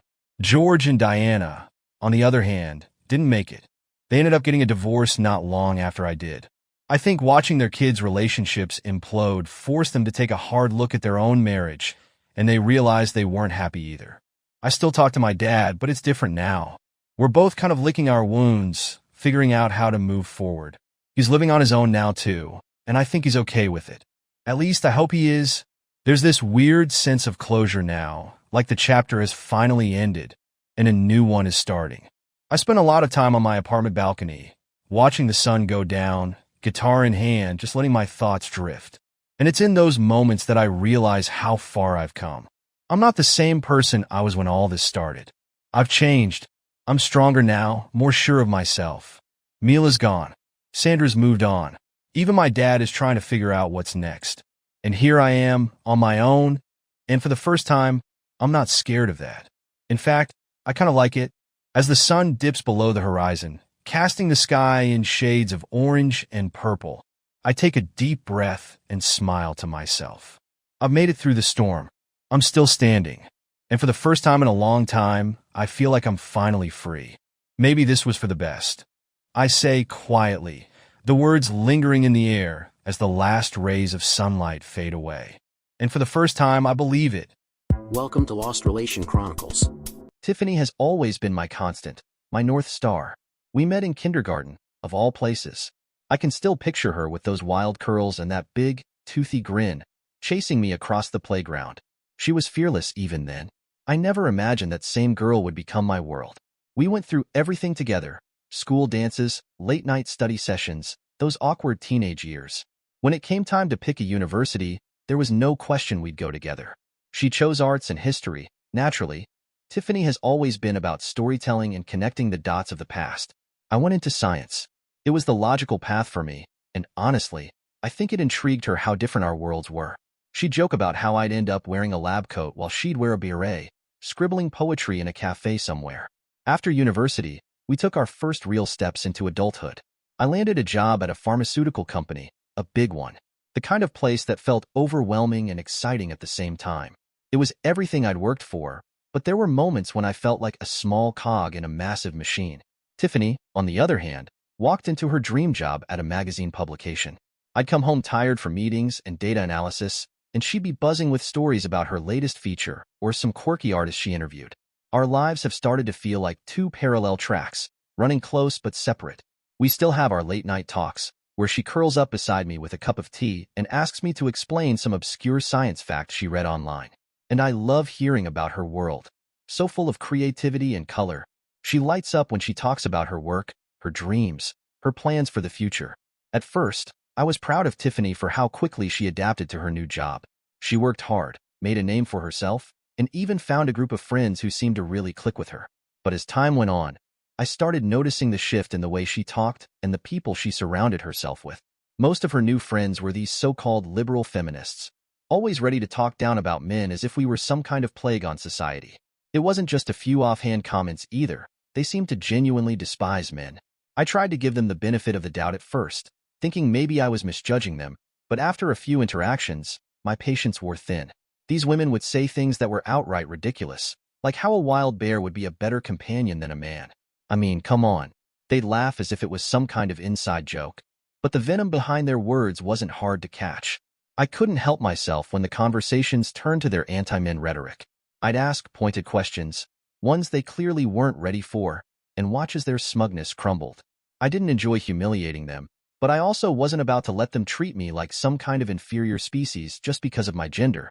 Tiffany hated it when I spoke up, though. She'd give me that look, half frustrated, half embarrassed, and try to smooth things over. "They don't mean it like that," she'd say later, as if I wasn't fully aware of the tone and intent behind their words. But how could she not see the problem? These weren't just harmless jokes. They were tearing men down, and I was expected to sit there and take it. The more time she spent with them, the more I felt like I was losing her to their ideology. Our conversations changed. She started questioning things she'd never brought up before, as if she was trying to view me through their lens. It was maddening. I wasn't against women's rights or equality, far from it. But I wasn't about to stand by and let them poison Tiffany against me, against us. When Tiffany first brought up the idea of delaying the wedding, I felt my stomach drop. We'd been planning this for years. It was supposed to be the next big step in our lives together. Her tone was hesitant, and she kept saying things like, "I just need more time to think about what marriage really means." But I wasn't buying it. This wasn't her talking, it was them. The so-called feminist witches she surrounded herself with, filling her head with their anti-marriage nonsense. I couldn't hold back. I asked her straight up if this was their doing, if their warped ideas had gotten to her. She didn't say yes, but she didn't say no either. That silence was louder than any answer she could have given me. I was furious. The woman I loved, the woman I planned to spend my life with, couldn't even give me a straight answer.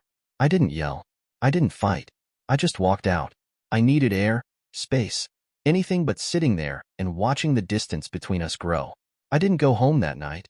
I turned my phone off and stayed out, trying to wrap my head around what was happening to us. How could the woman who once talked about having a family and growing old together suddenly be questioning everything? By the time I turned my phone back on, there were dozens of missed calls and texts from her. She kept apologizing, saying she didn't want to lose me and that we could figure things out together. It wasn't easy, but hearing her say that she still wanted us made me relent. I went back the next morning. When I walked through the door, she looked like she hadn't slept. She hugged me, tight, like she was afraid I might disappear again. I didn't say much, just held her for a while. I wanted to believe her when she said she didn't want to lose me, but a part of me wondered how much of Tiffany was still Tiffany, and how much had been replaced by the voices of her so-called friends. A few months had passed, and things between Tiffany and me were better on the surface, but there was still an undercurrent of tension. She'd gone back to spending more time with her feminist friends, parroting their ideas like one of their loyal flying monkeys. I kept trying to ignore it, hoping she'd eventually see through their nonsense and come back to being herself. But that hope was wearing thin. One day, she came home with a bright, almost nervous energy and dropped a bombshell. "Russell," she said, "how would you feel about going to India?" "India?" I repeated, caught completely off guard. "Why India?"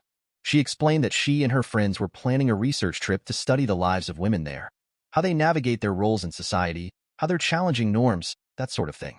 The excitement in her voice was genuine, and for a moment, I saw a glimpse of the Tiffany I fell in love with, the curious, passionate woman who wanted to explore the world and make a difference. But still, I couldn't shake the feeling that this was just another adventure cooked up by her friends, another way for them to fuel their agenda. "And you want me to come with you?" I asked, trying to keep my voice neutral. "Yes," she said, almost pleading. "I think it would be good for both of us. You'd get to experience something new, and maybe it would help us understand each other better." I wanted to say no.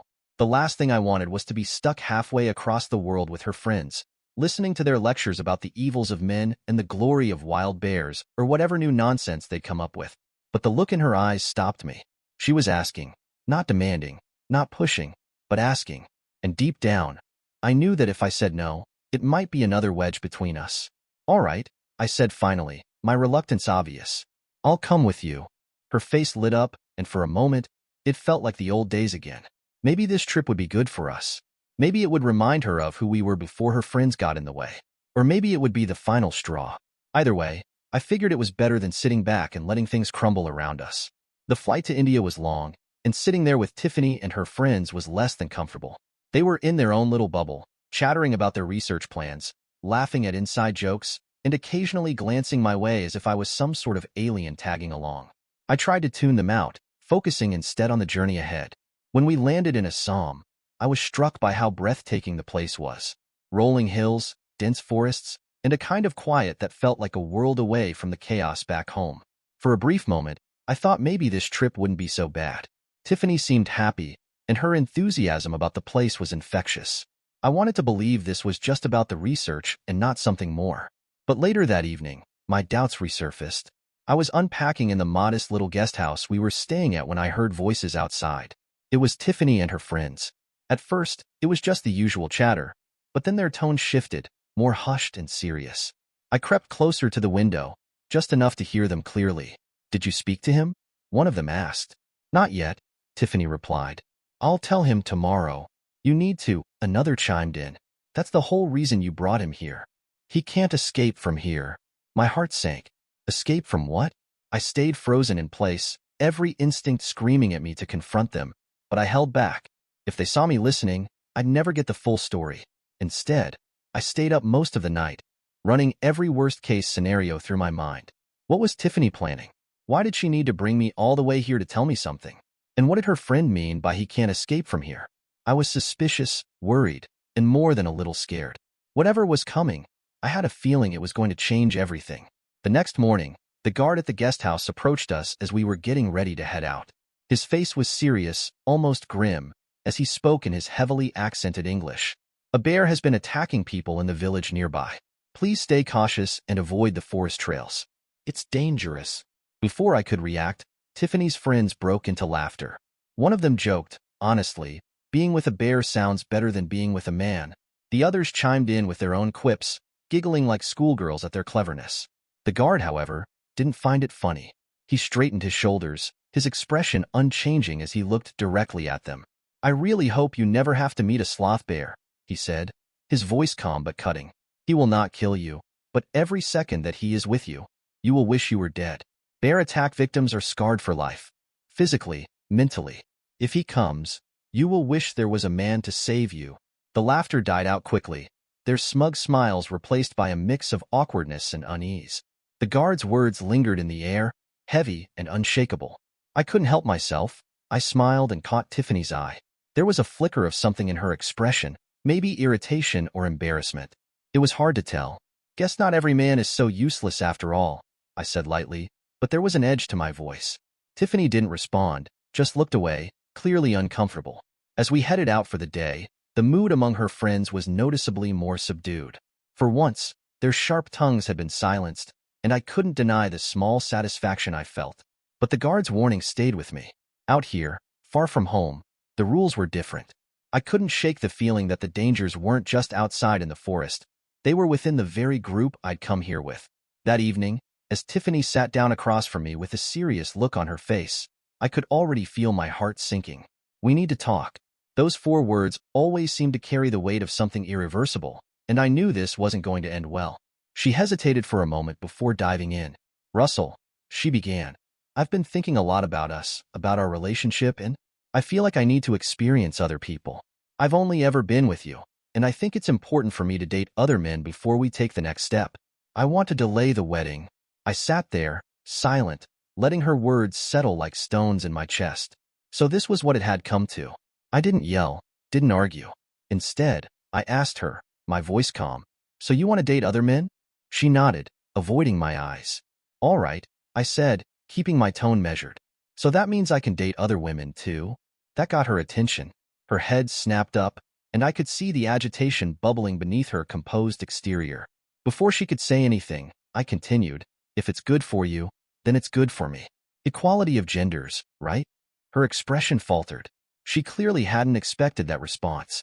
Reluctantly, she nodded, but the tension in her jaw was unmistakable. I pressed further, keeping my tone even. And what happens if I find someone better? Someone I don't want to leave? What if I don't want to get back together with you? Now she wasn't just agitated. She was outright defensive. Her voice rose, tinged with anger. As a woman, I've been from the oppressed gender. This isn't the same. I can date other men because I need to grow and experience life. But you need to stay faithful to me. That's different. She was practically frothing, her words spilling out in a rush of frustration and contradiction. I, however, remained calm, which only seemed to irritate her more. Tiffany, I said, leaning back slightly, if you truly believe in equality of genders, then it works both ways. You can't have one set of rules for yourself and another for me. That's not equality. That's bullshit entitlement. Her face flushed, and she looked like she was about to argue. But for once, she had no response. I listened to her crying, but my decision was made. This trip had been a setup from the start, her carefully orchestrated way of breaking this to me in an isolated place, where she thought I wouldn't have any choice but to accept it. It was clear she'd already thought this through, likely even made a list of the suitable men she wanted to experience while I sat back and played the fool. Standing up, I said calmly, since it seems you brought me all the way here just for this conversation, I can only assume you've already done your homework and have a list of potential candidates for your experience. My role here seems done. I'm heading back. I began packing my bags while she pleaded, her voice cracking as tears rolled down her face. Please, Russell, don't do this. Just think about it. I didn't mean to hurt you. I just need time. I don't want to lose you. I zipped up my bag and turned to her, keeping my tone steady.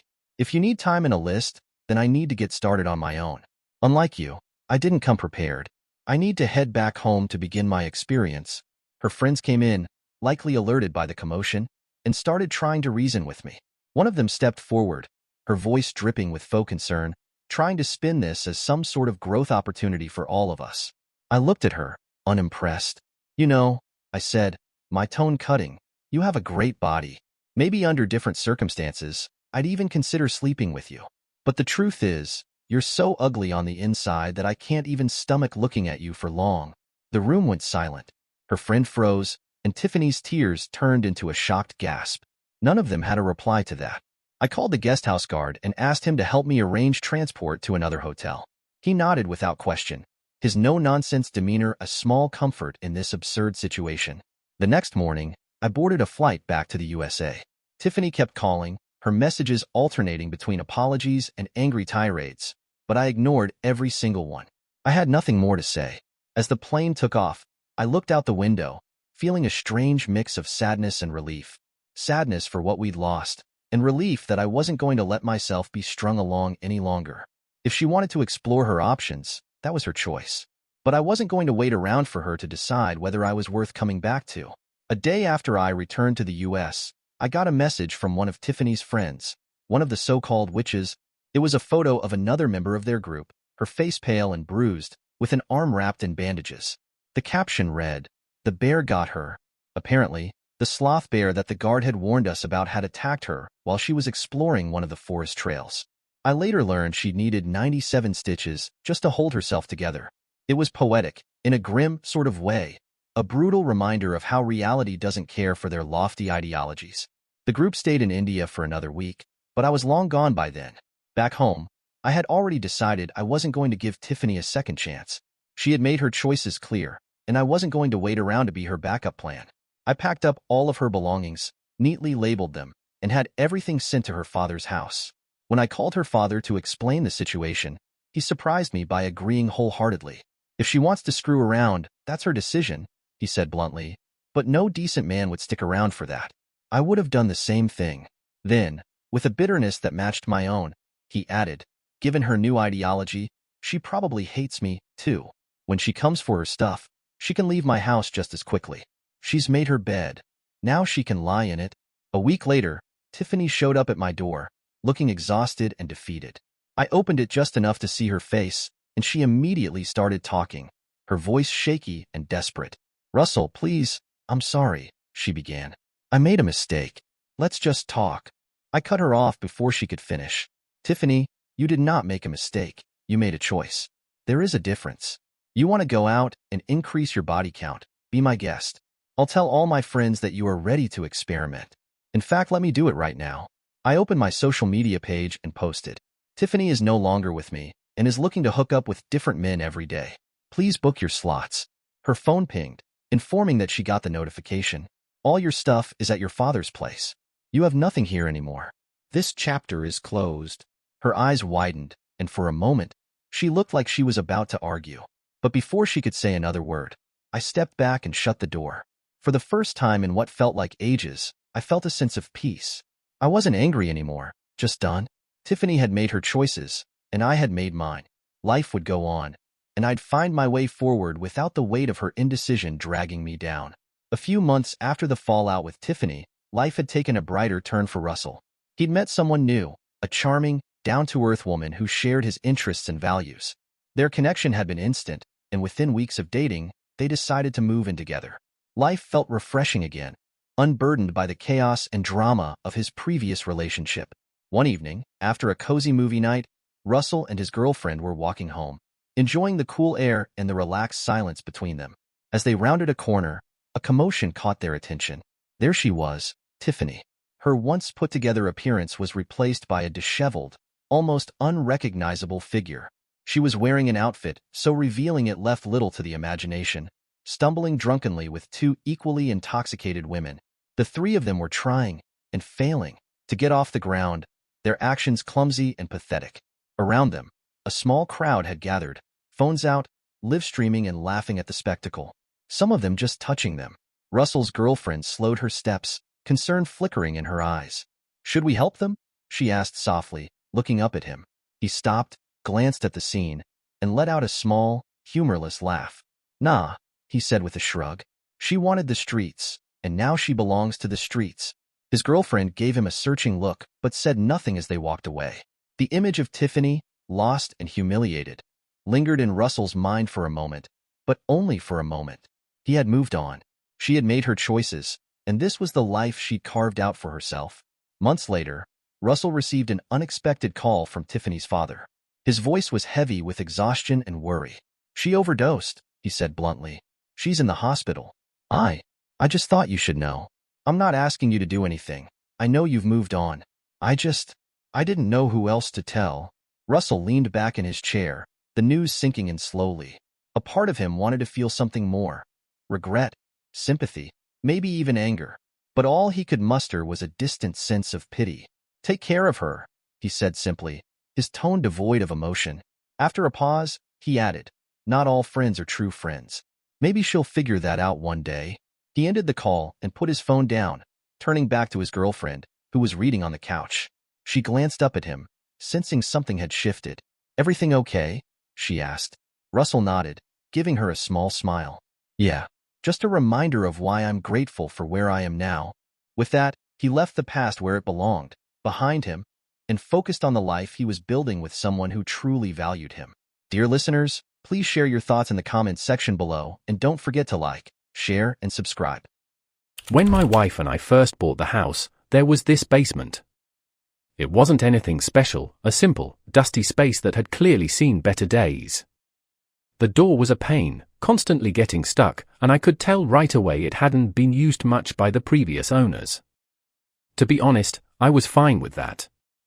I'd always been the type to keep things in order, to make sure nothing got out of control.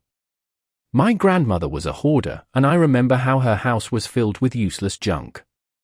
She kept everything, and I learned early on that I never wanted to live like that. I liked things clean, practical, and without excess. The basement, with its sticky door and musty smell, just wasn't a place that fit into that picture. My wife, on the other hand, never really bothered with the basement. She's always had a fear of the dark, so naturally, she avoided the place. She never wanted to go down there, and it suited me fine, less stuff ending up in storage, less clutter to deal with. It was a silent understanding between us. The basement was a forgotten corner of our home. There were plenty of other rooms in the house that we used, and I didn't mind that we essentially ignored that one entirely. Life was easier that way, keeping everything neat and on track. We settled into our routine, and the basement stayed untouched. Occasionally, I'd think about fixing the door, making it easier to open and close, but it was never a priority. There wasn't anything we needed to store down there, so why bother? It was the kind of thing that could wait, and I had enough other projects around the house that actually mattered. We lived comfortably, and I liked it that way. Everything had its place, and nothing was left to chance. Then one day, everything changed. It started when my wife's friend decided to drop by for a visit. She was the kind of person who loved to talk, and once she got started, there was no stopping her. That particular day, she had one topic on her mind. Her parents had decided to get a horse. Yes, a horse. As a household pet. I couldn't wrap my head around it. She went on and on about it, explaining how they had space in their yard and how they'd always dreamed of having one. She was thrilled, even talking about how she'd signed up for horseback riding lessons. The more she talked, the more it became clear that this wasn't just a passing interest for her. It was her new obsession. She kept mentioning how wonderful it was, how much she loved spending time with the horse, and how it was such a great experience. I stayed mostly quiet, letting her ramble while my wife listened attentively. I could tell my wife was interested, or at least amused by the whole thing. She smiled and nodded, occasionally throwing in a question or a comment, but mostly, she just listened. Eventually, the conversation shifted. The friend started suggesting that my wife should think about getting involved too. She talked about how great it would be if they could do it together, how much fun they'd have riding and learning about horses. She was relentless, barely pausing for a breath as she tried to convince my wife to join her. I watched my wife's face as she listened. She looked intrigued, but I could also see the hesitation. It wasn't the kind of decision you make lightly, especially considering the costs and the commitment involved. I stayed out of it, just listening, curious to see where the conversation would go. After what felt like hours, it was finally time for her to leave. We walked her out, and I was more than happy to help her into a taxi. I needed some peace and quiet after all that talking. But before she left, she made one last pitch to my wife. She told her to think about it, to really consider the idea of joining her in this new hobby. She was convinced that it would be an amazing experience for both of them. I could see my wife was still on the fence, but she promised her friend that she'd think it over. Once the taxi drove away, I turned to my wife. She was deep in thought, clearly considering everything her friend had said. I wasn't sure what to make of it. Horses weren't exactly a part of our lifestyle, and I couldn't see how it would fit into our routine. But I kept my thoughts to myself, figuring it was better to let her come to her own conclusions. If she wanted to entertain the idea, that was her business. I'd wait until she made up her mind before weighing in. My wife spent the next week mulling over the whole idea. She talked to a few of her friends about it, trying to get a sense of what they thought. I could see it was on her mind, and she brought it up a few times with me too. It wasn't surprising. Once something got under her skin, she had a way of obsessing over it until she figured out what she wanted to do. Eventually, she came to me and said she thought it was actually a great idea. The only problem, she said, was that we didn't have anywhere to keep a horse. That was a pretty big hurdle, in my opinion, but she seemed determined to talk through it. The first thing I asked her was how she planned to pay for the horse. I mean, horses aren't cheap, and we had a budget to stick to. I wasn't about to let us blow a bunch of money on something like this without knowing all the details. She tried to reassure me, saying that it wasn't as expensive as I might think. To prove her point, she pulled out her phone, and we looked it up together. Sure enough, the prices ranged from $1,500 to $3,000. I had to admit, it was less than I expected, but still, it was a lot of money for something we didn't need. I told her, honestly, that I didn't think it was worth the investment. I'm not the kind of guy who spends money on a whim, especially not on something that requires as much care and upkeep as a horse. I suggested that if she was really interested, she could sign up at a local stable or, better yet, take her friend up on the offer to join her for lessons. It seemed like a much more practical solution to me. She'd get to enjoy riding without all the responsibility that came with owning a horse. Plus, we wouldn't have to figure out where to keep the thing. She was clearly disappointed. I could see it in her face. She tried to hide it, but I know her too well. She'd gotten her hopes up, and now she had to come to terms with the fact that owning a horse just wasn't in the cards for us. I felt a little bad, but I knew I was making the right call. Sometimes you have to be the voice of reason, even if it means letting someone down. She nodded eventually, saying she understood and that maybe it wasn't such a bad idea to just take lessons for now. She admitted that she really wanted her own horse, that it was something she'd always dreamed about. But she also said that maybe this was a good compromise. She could still ride and spend time around horses without the huge commitment. I could tell she was trying to make the best of it, and I appreciated that. She wasn't the type to dwell on disappointment for too long. Once she made up her mind, she moved forward. That evening, she decided to call her friend. She told her about our conversation, and from what I could hear, her friend was more than happy to have her join in on the lessons. In fact, she went a step further and invited us both over to see how everything was set up. She wanted to show us the stable, the horse, and everything else that went along with it. It was clear she was excited, and my wife seemed to be getting caught up in that excitement too. My wife hung up the phone, and she seemed in better spirits. She told me about the invitation, and I could see the spark of enthusiasm back in her eyes. She was looking forward to it, and while I wasn't exactly thrilled at the idea of spending my weekend looking at horses, I knew it was important to her. Sometimes, you have to do things for the people you care about, even if it's not your idea of a good time. I figured it couldn't hurt to see what all the fuss was about. She mentioned that her friend was inviting a few other people too, some mutual friends, as well as a couple of others from her riding lessons. It was going to be a bit of a gathering, not just a private tour. I wasn't sure how I felt about that, but I kept my mouth shut. It was her thing, and I didn't want to rain on her parade. I'd go along, see what it was all about, and that would be that. The weekend finally came, and my wife and I headed over to her friend's place. When we pulled up, I had to admit, it was an impressive setup. The house was large, bigger than I expected, and beside it was a neat little stable with a paddock. It was clear they had the space for a horse, and I couldn't help but crack a joke.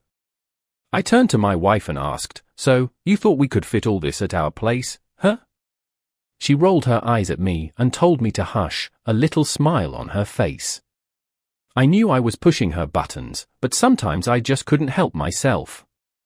We parked, and her friend came out to greet us. She introduced us to everyone who was there, and right away, I noticed one guy who stood out. He was dressed head to toe in designer clothes, the kind of stuff that looks more like a fashion statement than anything practical. He had his face buried in his phone, barely paying attention to what was going on around him. I couldn't quite figure out why, but something about him just rubbed me the wrong way.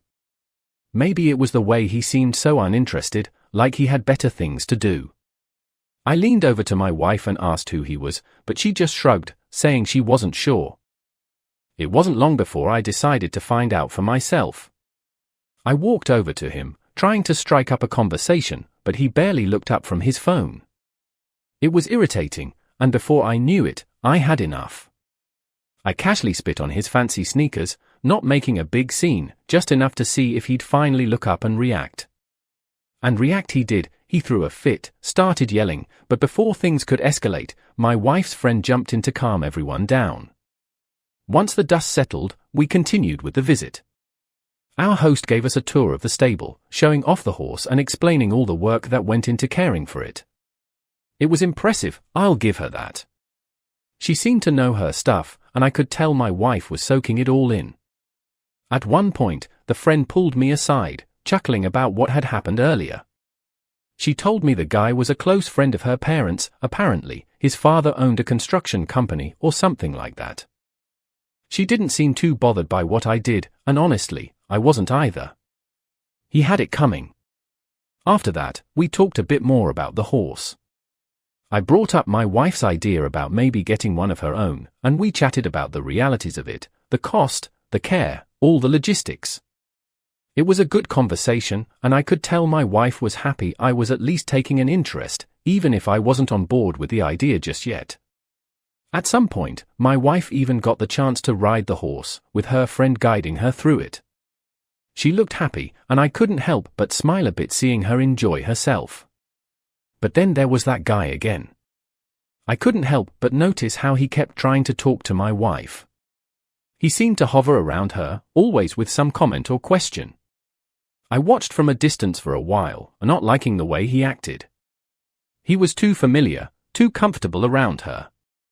Eventually, I had enough of it. I walked over, cutting their conversation short, and made some remark about whether he'd remembered to clean his sneakers. He didn't say much, just gave me a look, but I could tell he got the message. After that, things seemed to settle down. My wife continued her ride, and I stood by, watching, making small talk with her friend. She was still enthusiastic about the whole idea, talking about how great it would be for my wife to come by regularly. I listened, nodding along, but my mind kept drifting back to that guy. There was just something about him I didn't like, and I wasn't going to ignore it. I wasn't the type to make a scene, but I also wasn't the type to let something slide if it didn't sit right with me. Eventually, my wife finished up, and we all gathered around for a bit before calling it a day. The whole thing had gone well enough, despite a few hiccups. My wife was clearly excited, and I could see how much she was enjoying herself. I wasn't about to ruin that for her, so I kept my thoughts to myself. We thanked her friend for having us, and everyone started to head off in different directions. Once we got home, my wife wasted no time telling me how she thought I had acted out of line. She said I had been rude and that the guy was actually a nice person. I couldn't help but scoff at that. Nice guy? He's an arrogant jerk, I told her. There was no way I was going to let her think that someone like him was worth defending. She sighed, clearly frustrated with me, but I wasn't backing down. I knew what I saw, and I wasn't impressed by him in the slightest. She tried to smooth things over, saying it wasn't a big deal and that I was overreacting. Then she dropped a bit of a bombshell. Apparently, her friend and that guy were seeing each other, and not just casually. According to my wife, they were sleeping together, though she made it clear that this was just a rumor among the girls. I couldn't help but be taken aback by that. Well, that explains a lot, I said, shaking my head.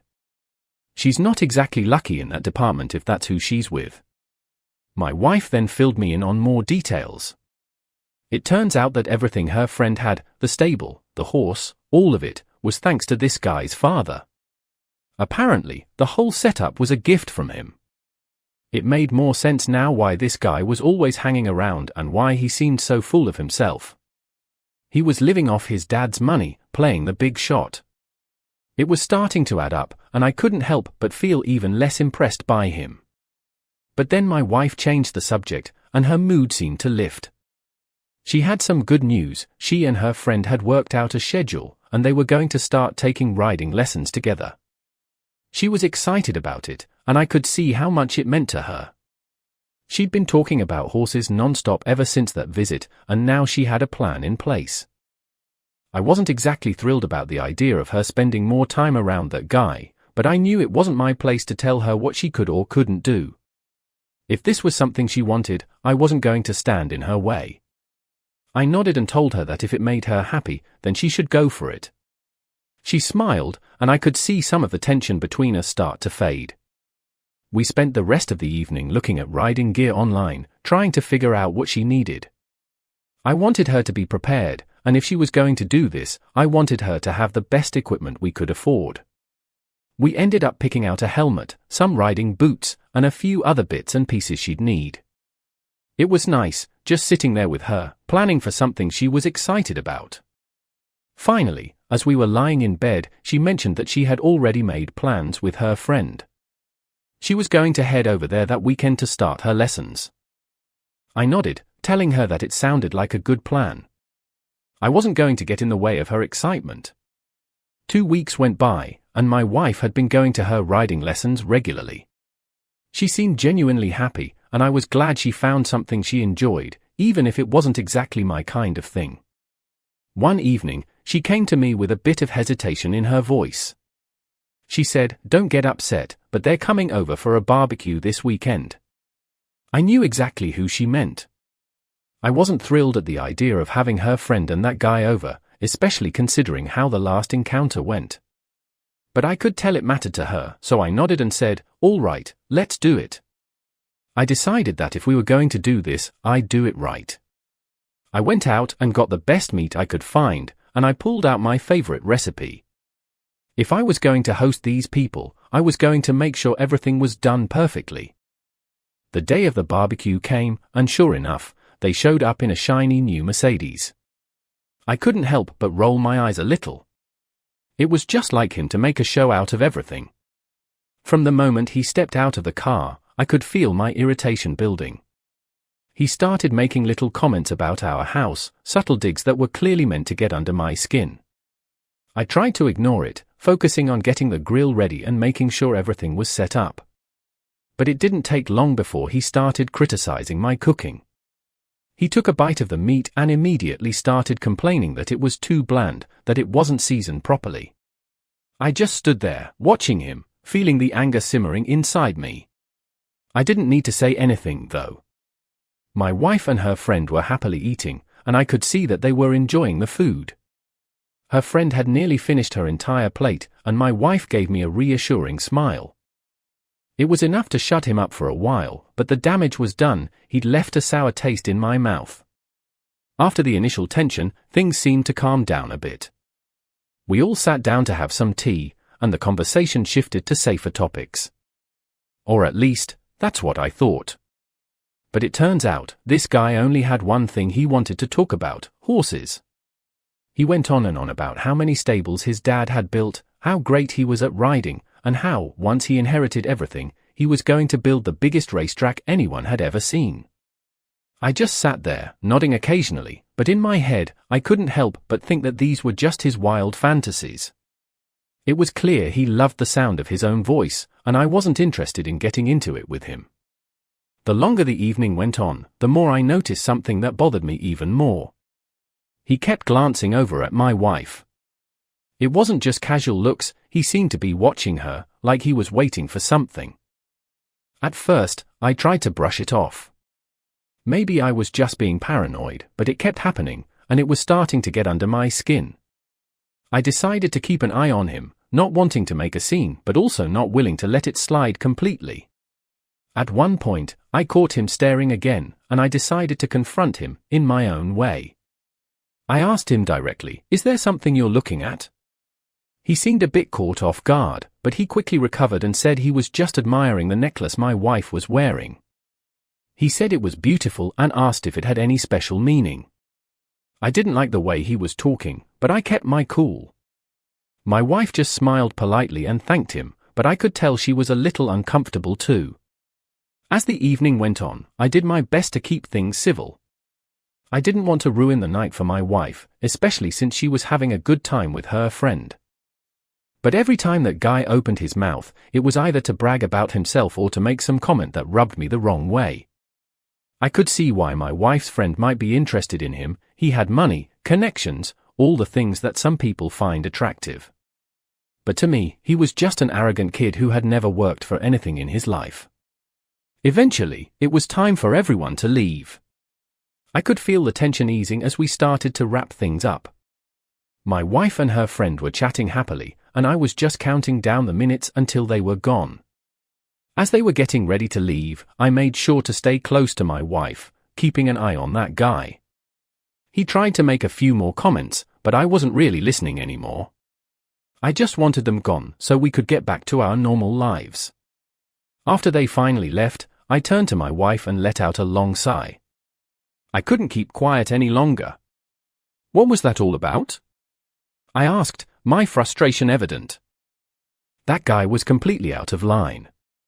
He insulted our home, talked down about my cooking, and didn't even bother to hide the way he was looking at you. I could feel my irritation bubbling up again just thinking about it. I wasn't the type to let things slide, especially when it came to my own home. I expected at least a little respect, but clearly, that wasn't something he was capable of giving. My wife just looked at me and shook her head. She wasn't taking it nearly as seriously as I was. "You're overreacting," she said, trying to calm me down. "You know how he is. It's just the way he talks. It's not worth getting worked up over." I could tell she wanted me to drop it, but it wasn't that easy for me. I wasn't just going to brush off the way he behaved, like it was nothing. Still, I took a breath and tried to let it go, if only for her sake. Honestly, though, she continued, "We all had a good time. You need to stop letting him get under your skin. It's like you two are just trying to prove something to each other, and it's pointless. You're both grown men, so maybe it's time you stopped acting like kids trying to see who's better." She was right, at least to some extent. I knew I was letting this guy get to me, but I couldn't help it. Something about him just set me off, and I didn't trust him one bit. But for my wife's sake, I tried to let it go. Then she dropped another piece of news on me. "By the way," she said casually, "he's going to be helping train me and my friend during our riding lessons." I blinked, caught off guard. "Wait, what?" I asked, trying to process what she was saying. The idea of that guy spending even more time around my wife wasn't exactly something I was thrilled about. But she just smiled, trying to reassure me. "It's not a big deal," she said. "He's good at what he does, and besides, my friend will be there too. It'll be fine." I didn't know how to respond at first. The thought of that guy being around my wife, acting like he knew everything, rubbing his arrogance in my face, it wasn't something I was excited about. But she seemed so relaxed about it, so confident that it would all be fine. I didn't want to be the one to ruin that for her. I knew how much these lessons meant to her, and I wasn't about to stand in the way of something she was passionate about, even if it meant putting up with that guy. I took a moment, trying to gather my thoughts. "All right," I finally said, though I could feel the reluctance in my own voice. "If you think it's going to be fine, then I'll trust you. But you know I don't like him, right? Just be careful, all right?" She smiled and nodded, coming over to give me a quick hug. "I know," she said. "But really, it'll be fine. You have nothing to worry about." I wasn't entirely convinced, but I decided to let it go. If she believed it would all work out, then I'd give her the benefit of the doubt. As a sailor, my life has always been divided between long stretches at sea and shorter periods of time at home. My leave had come to an end, and it was time for me to head out on another 4-month deployment. I've always taken pride in my work, the routine, the responsibility, the sense of purpose that comes with being at sea. But saying goodbye to my wife was never easy, especially now with all the recent events. Still, I gave her a tight hug, asking if she planned to keep up with her riding lessons. She smiled and reassured me that she'd keep going, that everything was fine and she'd keep herself busy while I was away. I nodded, trusting her words, and soon enough, I was on the ship, ready to face the months ahead. The first few weeks of the voyage went smoothly, as they usually did. There's something calming about being out on the open water, the routine, the hard work, the straightforward nature of life on a ship. But then something caught my attention, something that didn't sit right with me. I noticed some charges on my bank account. At first, they were small, almost easy to miss, but they kept appearing. They weren't anything I recognized, and I knew I hadn't been spending money while out at sea. It was strange, and it left me with a nagging feeling in the back of my mind. As the days passed, the charges continued, and they started to grow. It wasn't just the small amounts anymore. One day, I saw a $2,000 withdrawal. That got my attention right away. I knew something wasn't right. I tried not to jump to conclusions, but it was hard not to worry. Another $1,000 disappeared shortly after that, and I knew I couldn't ignore it anymore. I found some time during a break and made the call back home to my wife. I needed to understand what was happening, and I wasn't willing to just wait and see. When I got her on the phone, I asked directly about the charges. I didn't have time for small talk, I needed answers. She sounded a bit flustered, and I could tell she hadn't expected me to notice so quickly. She said she'd gotten into a bit of an unpleasant situation, but she assured me that everything was fine now. She promised she'd pay back the money from her own savings, and that there was no need to worry. She even hinted that there might be a surprise waiting for me when I got back home. I didn't know what to make of it. The whole thing sounded off, and I could feel my gut telling me that something wasn't right. It's not that I didn't trust my wife, I've always believed in her, and I wanted to give her the benefit of the doubt. But the explanations she gave me didn't quite add up, and I couldn't shake the feeling that there was more to the story. Out here on the ship, I had no way of digging deeper or figuring out what was really going on. I was stuck with the information I had, and that was frustrating. I've always been the kind of guy who likes to take action, to deal with problems head on, but out here, I was powerless. After 4 long months at sea, it was finally time to head home. I was more than ready. I missed my wife, missed our home, and I couldn't wait to be back. I thought it would be a great idea to surprise her, just show up unannounced and see her reaction.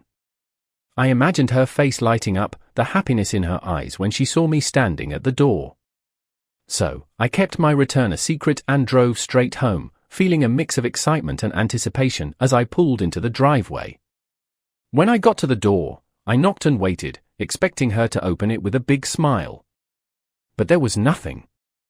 No footsteps, no sound from inside. I waited a minute, then knocked again, a bit louder this time. Still nothing. I checked my watch and figured maybe she was in the middle of something. I decided to give it a few more minutes, hoping she'd come to the door. After about 5 minutes, I finally heard her voice from inside, yelling, "Just a second." She sounded flustered, like she was rushing around, and it caught me off guard. Something felt off, but I tried to brush it aside. When she finally opened the door, the look on her face wasn't exactly what I had pictured. She looked surprised, yes, but not in the happy, excited way I had imagined. Instead, she seemed almost shocked, like she wasn't sure what to do. "Oh, you're home, now," she stammered, clearly caught off guard. She tried to smile, but there was something about her expression that didn't sit right with me. I couldn't quite put my finger on it, but I knew something was off. I tried to step inside, but she quickly put her hand on the doorframe, blocking me for a moment. "Wait, just hold on a second," she said, her voice shaky. I frowned, confused. "Why can't I come in?" I asked, trying to keep my tone light. She mumbled something about not being ready, about the house being a mess, and I could hear the panic in her voice. It was strange, and I couldn't help but feel a growing unease. She was acting like she had something to hide, and I didn't like it one bit. Eventually, she stepped aside, letting me in. I walked in slowly, glancing around, trying to figure out what was going on. The house looked fine to me, and nothing out of place, nothing unusual. I turned back to her, raising an eyebrow, but she just gave me a nervous smile, like she was trying to pretend everything was normal. I decided not to push it, at least not right away. I was tired from the trip, and all I wanted was a little bit of normalcy after being away for so long. We talked for a bit, but it felt forced. She asked about my trip, and I gave her the highlights, trying to ignore the weird vibe in the air. She kept glancing around, her eyes darting toward the hallway, like she was distracted. I couldn't figure out what was going on with her, but I didn't have the energy to confront it right then and there. I just wanted to relax, to feel like I was home again, even if something felt off. I hoped that whatever was bothering her would come out eventually, but for now, I let it slide. After a while, I could feel the exhaustion catching up with me. The long journey, the stress of the past few months, and now the strange tension at home, it was all weighing on me. I told her I needed to get some rest, and she nodded, almost looking relieved. She showed me to the bedroom, and I could see her visibly relax as I made my way in. I wasn't sure what that was about, but I was too tired to care. I figured I'd deal with whatever was going on later. I lay down on the bed, closing my eyes and trying to shake off the feeling that something wasn't right.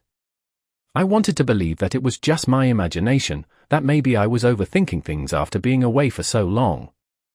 But deep down, I knew I wasn't imagining it.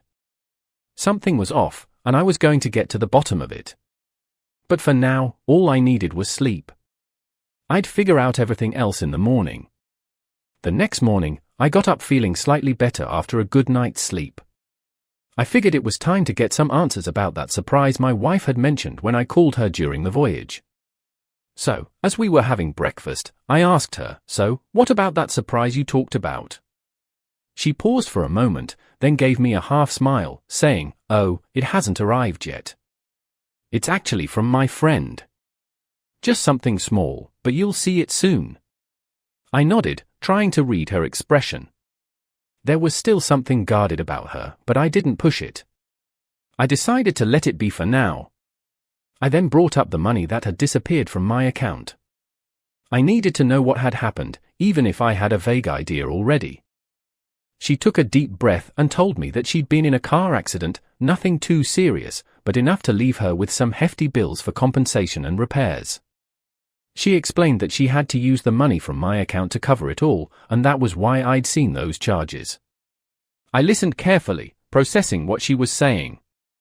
It made sense, more or less, and I could tell she was trying to be honest. I wasn't happy about it, but I figured, well, my earnings from the voyage had come in, so what's done is done. After breakfast, I decided to go make myself a cup of coffee. It was something simple, something normal to ground myself after being away for so long. As I walked toward the kitchen, something caught my eye, the door to the basement. It was slightly ajar, which immediately struck me as odd. That door was always closed. In fact, it usually stuck so badly that you had to put some real muscle into opening it. I stopped in my tracks, staring at it for a moment, trying to figure out why it was open now. Something about it didn't sit right with me. I walked over to the door, inspecting it more closely. It looked different, like it had been worked on recently. The edges were smoother, and the hinges seemed newer. I could have sworn it hadn't looked like that before I left. I reached out, touching the door, and I felt a slight unease growing inside me. There was no reason for it to look this way unless someone had been messing with it while I was gone. I turned my head and called out to my wife, who was still in the kitchen, "Did you do something to the basement door while I was away? It looks different." She appeared in the hallway a moment later, her face a mix of surprise and something else I couldn't quite place. She walked over quickly, almost too quickly, and gently pulled the door shut. "I'd rather you didn't go down there right now," she said, her tone light but her eyes betraying a hint of nervousness. "There's really nothing to see. And honestly, I haven't had time to sort through the stuff down there. It's just a mess." I frowned, not entirely convinced. It wasn't like her to be this evasive, and it only made me more curious. I crossed my arms, watching her closely. "Why don't you want me going down there? It's just the basement. We've never kept anything important down there." She gave a small, strained laugh and shook her head. "Exactly. There's nothing important down there, just old junk. I just don't want you dealing with the mess right now. You just got back, Let's focus on other things. I could feel my frustration starting to build, but I didn't want to turn this into a fight. Not after being away for so long. I took a deep breath, trying to let it go, even though my instincts were telling me that something wasn't adding up. She turned and started talking about her mom, mentioning that we needed to head over there soon for a planned visit. She was trying to change the subject, and I could see right through it. We should get ready to leave soon, she said, her voice a little too upbeat. My mom's expecting us, and we shouldn't keep her waiting. I watched her for a moment, debating whether or not to keep pressing about the basement. But I could tell she was getting anxious. Maybe I could have let it go. Maybe if everything had stayed quiet, I would have just moved on and put the whole thing out of my mind. But then, I heard it, a strange noise coming from downstairs. It wasn't just any noise, it sounded like an animal. I froze for a moment, straining my ears, trying to make sense of what I was hearing. There was no mistaking it, there was something alive down there. My gut twisted, and I knew I couldn't ignore it any longer. Something was seriously wrong, and I had to find out what. Without saying anything, I made my way toward the basement door, my steps quick and determined. I was done with the evasiveness, done with the excuses. As I reached for the door, my wife appeared out of nowhere, grabbing my arm. "Don't," she said, her voice urgent, almost pleading. "There's nothing down there." But I wasn't buying it. I shook her off, my patience finally gone. "I'm going down there," I said, my voice leaving no room for argument. I pulled the door open and started down the stairs, ignoring her protests. As I descended, the smell hit me first, a heavy, earthy smell that definitely didn't belong in a basement. When I reached the bottom, I couldn't believe my eyes. Standing there, in the middle of our basement, was a damn horse. A live horse, surrounded by piles of hay. My mind struggled to process what I was seeing. How in the hell had she gotten a horse down here? And why? I turned back, looking up at my wife, who was still standing at the top of the stairs, her face pale and her eyes wide. She didn't say anything, she just watched me, like she was waiting for my reaction. I stepped further into the basement, my eyes scanning the area. That's when I noticed it, the laptop, sitting on a small stool nearby. It seemed out of place, almost like it had been left there in a hurry. My instincts told me to check it out, so I walked over and opened it. What I found made my stomach turn. There were videos of my wife doing things with the horse that were beyond anything I could have imagined. Disgusting, twisted things. I felt my chest tighten, my mind going blank for a moment as I tried to process the sheer shock of it. There were no words, no thoughts, just a deep, overwhelming sense of revulsion.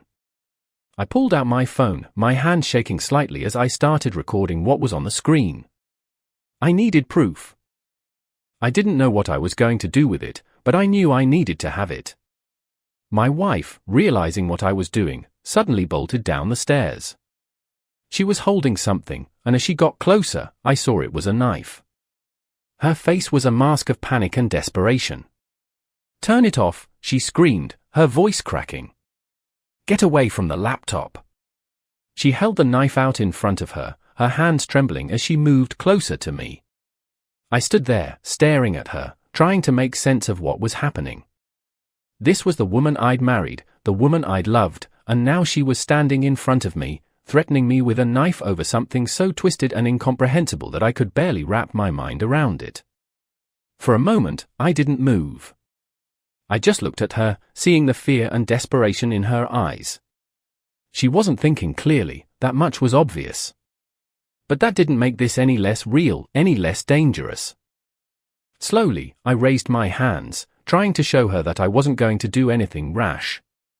"All right," I said, my voice steady despite the chaos of emotions inside me. "I'm stepping away."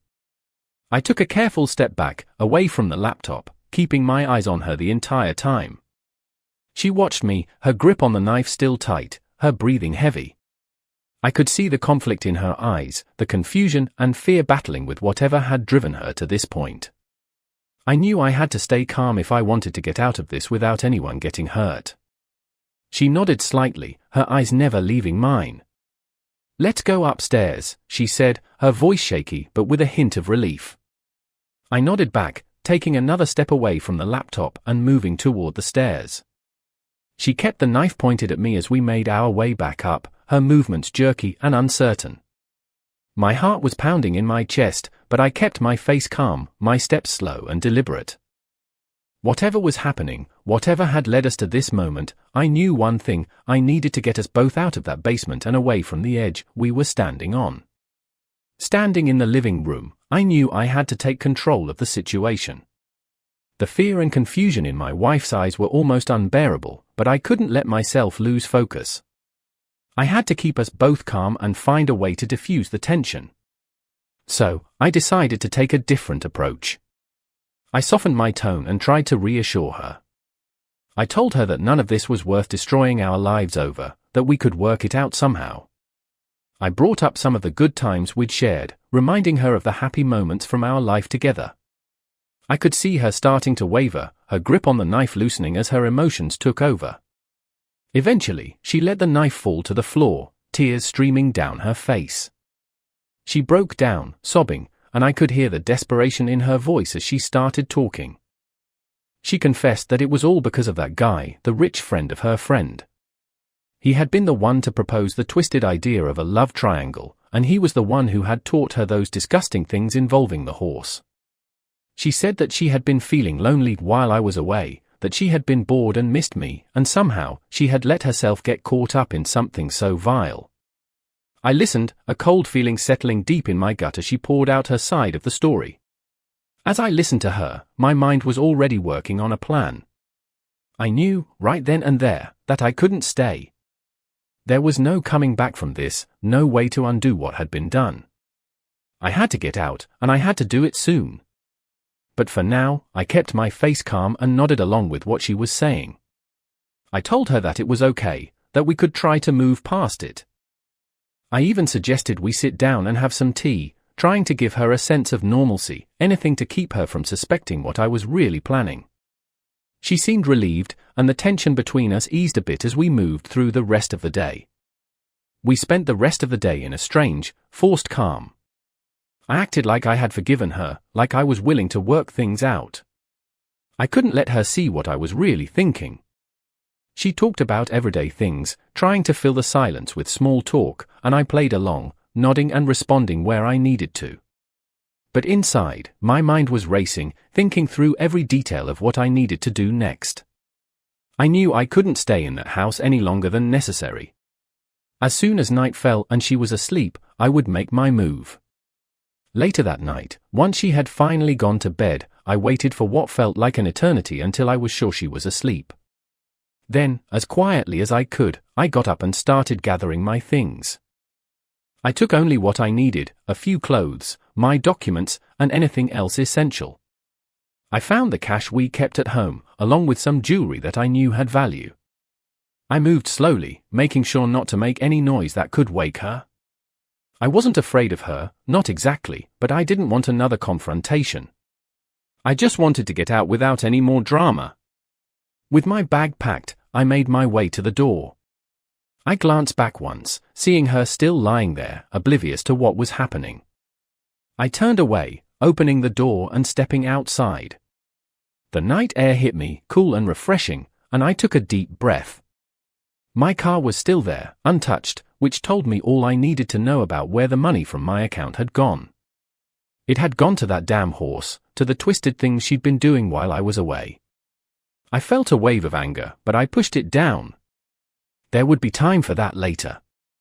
Right now, I just needed to leave. I drove to my best friend's house, my mind still reeling from everything that had happened. He opened the door, and one look at my face told him that this wasn't a social visit. He didn't ask any questions, he just let me in, offering me a place to stay for as long as I needed. I was grateful for that.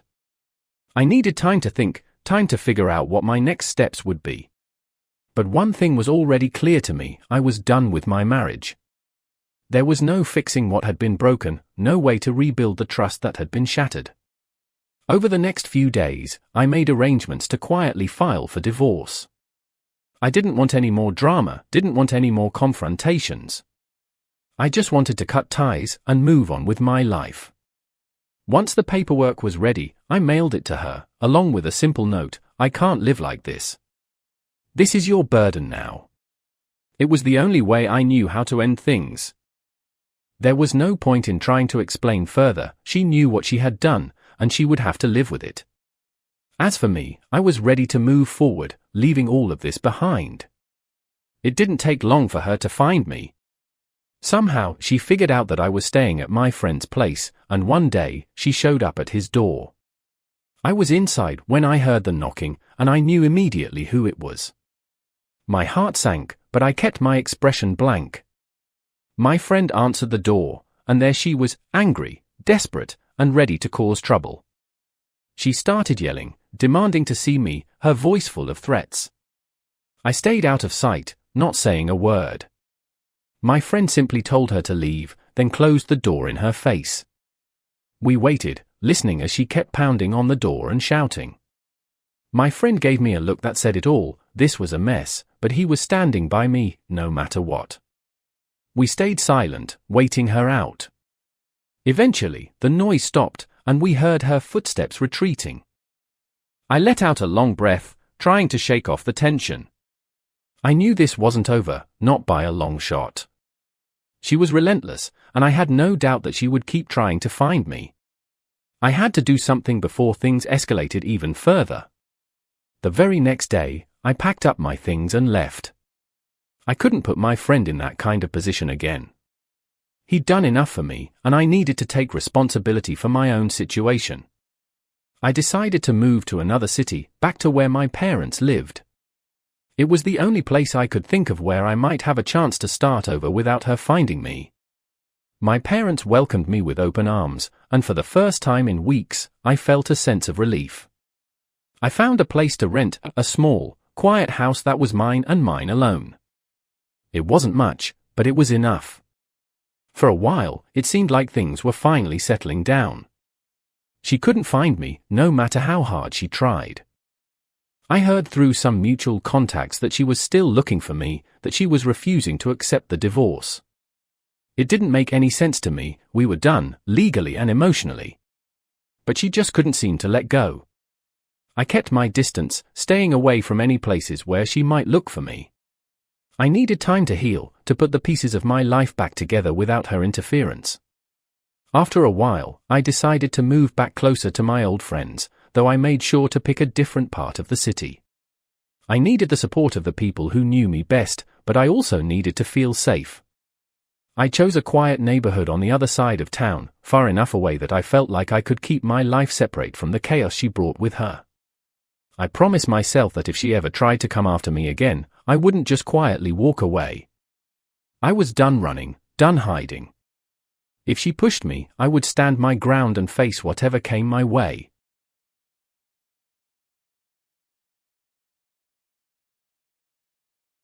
I've never been the paranoid type. At least I didn't used to be.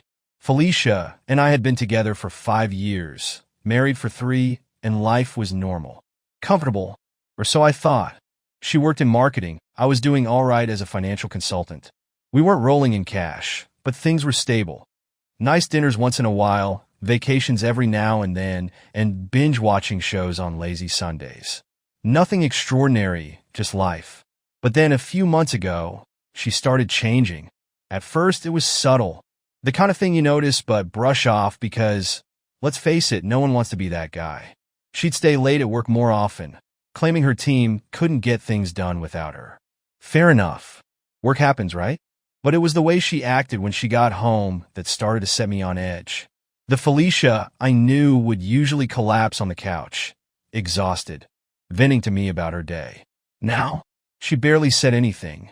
Just a quick, hey, kissed me like it was an obligation, and went straight to her phone or shower, like she couldn't wait to escape. She also got weird about her phone. I mean, everyone keeps their phone close these days. But Felicia?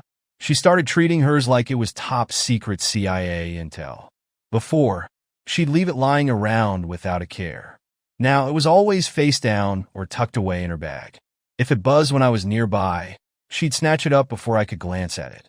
And don't even get me started on the excuses. Every time I asked what was up, she'd get defensive. Like I was prying. One night, I suggested we go out for dinner, just the two of us. It's been a while since we had some time together, I said, hoping she'd catch on that I missed her. But she shot it down before I could even finish the sentence. I can't, babe. There's an urgent meeting tonight, she said, tying her hair up in that casual way that used to drive me wild. Gregory dragged things out again. You know how he is. She gave a little laugh, but it felt off like she was performing. Then she kissed me on the cheek, grabbed her purse, and was out the door before I could say another word.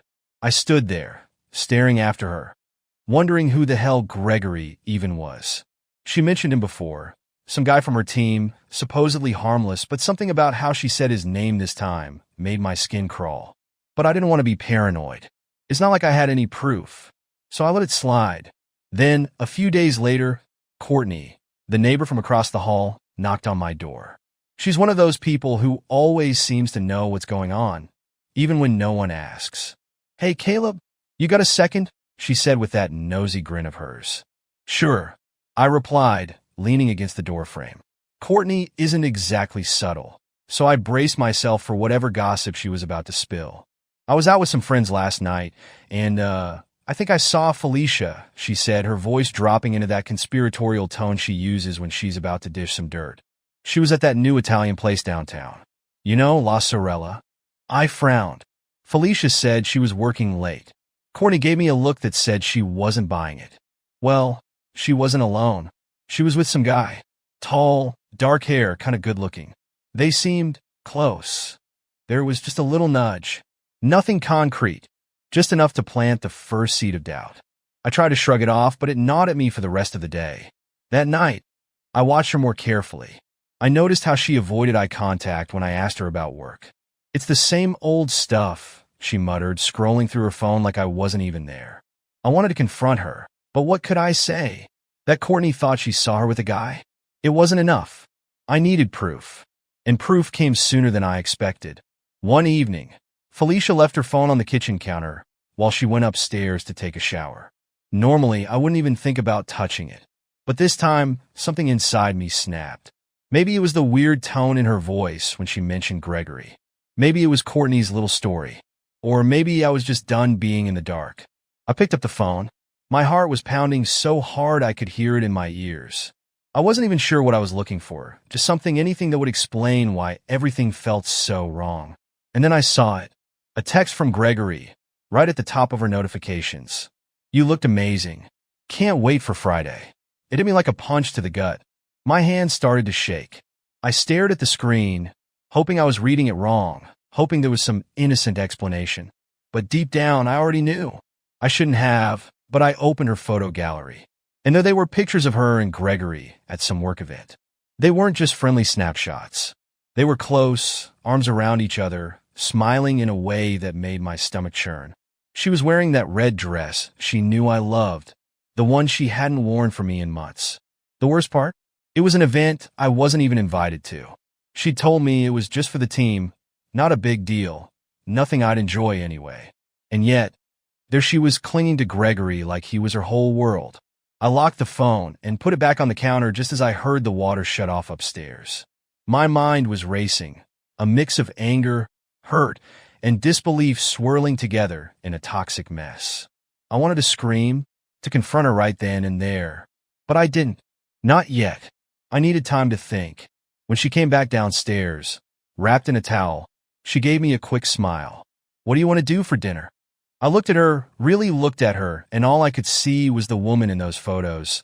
The woman who lied to my face, who betrayed me without a second thought. Not hungry, I muttered, walking past her to the living room. She didn't even ask what was wrong. That was the moment I knew. The Felicia I married, the one I built a life with, was gone. And in her place was someone I didn't recognize. Someone who could look me in the eye and lie without flinching.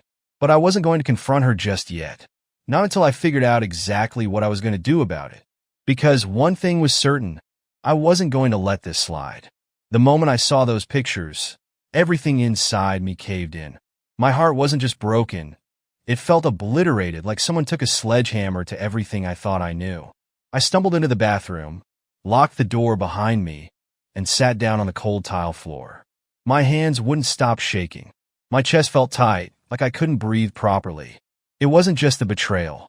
It was the fact that she lied so easily.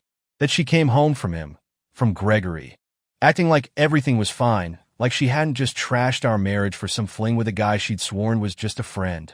I slammed my fist against the floor, the sting of pain grounding me.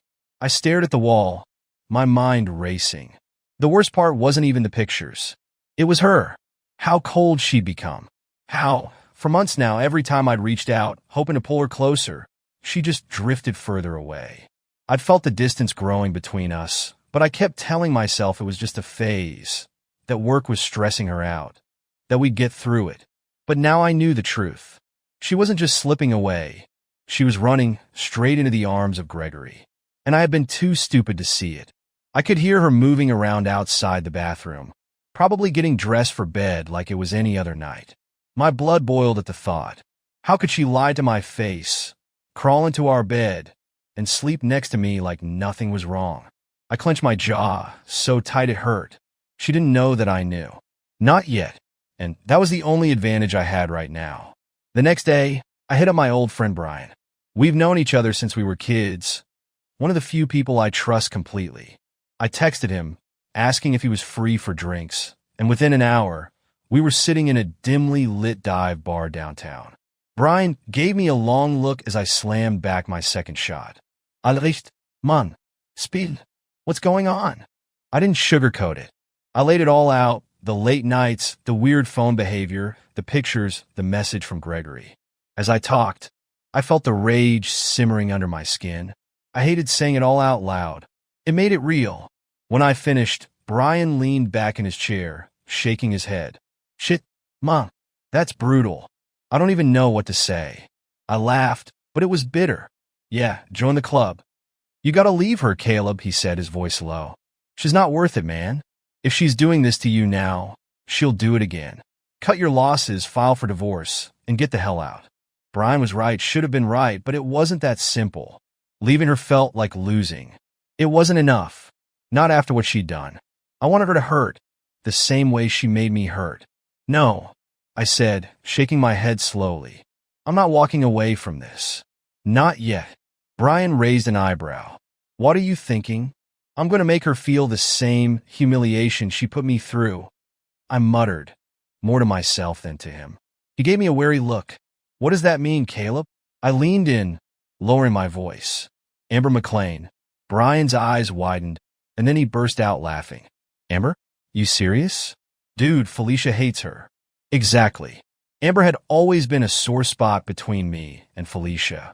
She'd been Felicia's best friend for years, but she and I always had this thing. It was nothing I ever acted on, but Felicia could sense it.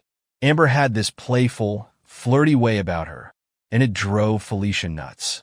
We'd fought about Amber more times than I could count, even though nothing had ever happened between us. But now it was going to happen, and it was going to drive Felicia out of her mind. You know, Amber's always had a thing for you, Brian said, shaking his head with a grin. This is going to be messy. That's the point, I said, my voice dark. She deserves messy. Brian gave me a skeptical look, but didn't argue. Just be careful, man. This kind of stuff, it never ends well. That night, after I got home from the bar, I lay in bed next to Felicia, staring at the ceiling while she slept peacefully beside me. I felt like a stranger in my own life. Part of me wanted to wake her up, throw the pictures in her face, and demand answers. But I knew there were no answers that would fix this. Nothing she could say would make it right. So I started planning. I knew exactly how to play this. Amber had always made it obvious that she liked me. It was never anything blatant, just little comments here and there, lingering touches. That playful smirk she always gave me when Felicia wasn't looking.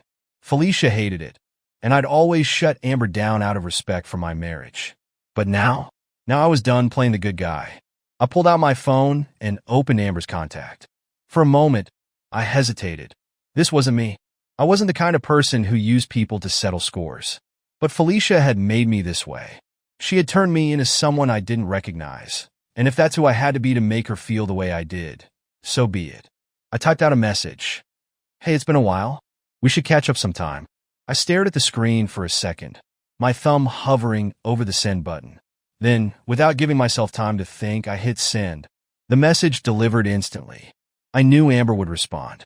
She always did. And when she did, Felicia was going to wish she had never crossed me. Amber replied within an hour. Of course she did. She'd always been quick to respond, especially to me. Hey, stranger. Long time indeed. I'd love to catch up. Coffee sometime. I smirked at the screen. It was too easy. Amber had always been a little too interested, always ready with a sly smile or a lingering look. Felicia had noticed it early on and hated her for it, but I had always brushed it off.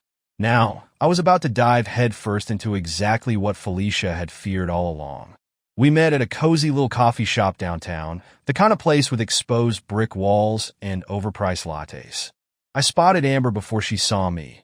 Long blonde hair, tight jeans, low-cut blouse.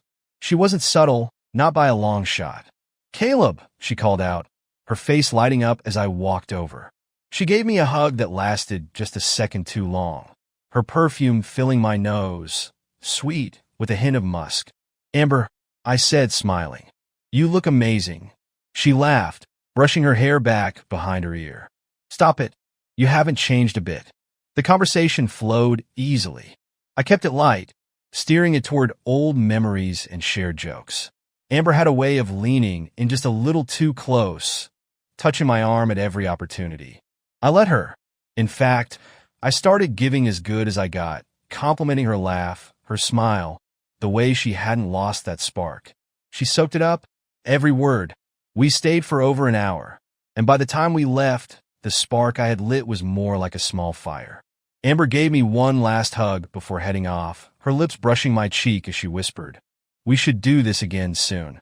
As I walked back to my car, I knew she was hooked. The game was on. A few days later, I texted her, "How about dinner?" "My treat. There's a place I think you'll love." She agreed without hesitation, and that's when I knew I had her exactly where I wanted her. Felicia's best friend was practically begging for my attention, and I was more than happy to give it, at least for now. We met at an upscale restaurant, the kind of place with dim lighting and a wine list longer than the menu. Amber arrived fashionably late, wearing a tight black dress that clung to every curve. "You clean up nice," I said, standing to greet her. She grinned. "You don't look so bad yourself." Dinner was like a slow, seductive dance. Amber's flirtation was less playful this time, more deliberate.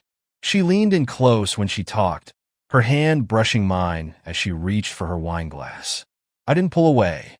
Instead, I mirrored her every move, locking eyes and smiling at just the right moments. It was all about building tension, letting the anticipation grow. Halfway through the meal, Amber leaned across the table, her voice dropping to a low, intimate whisper.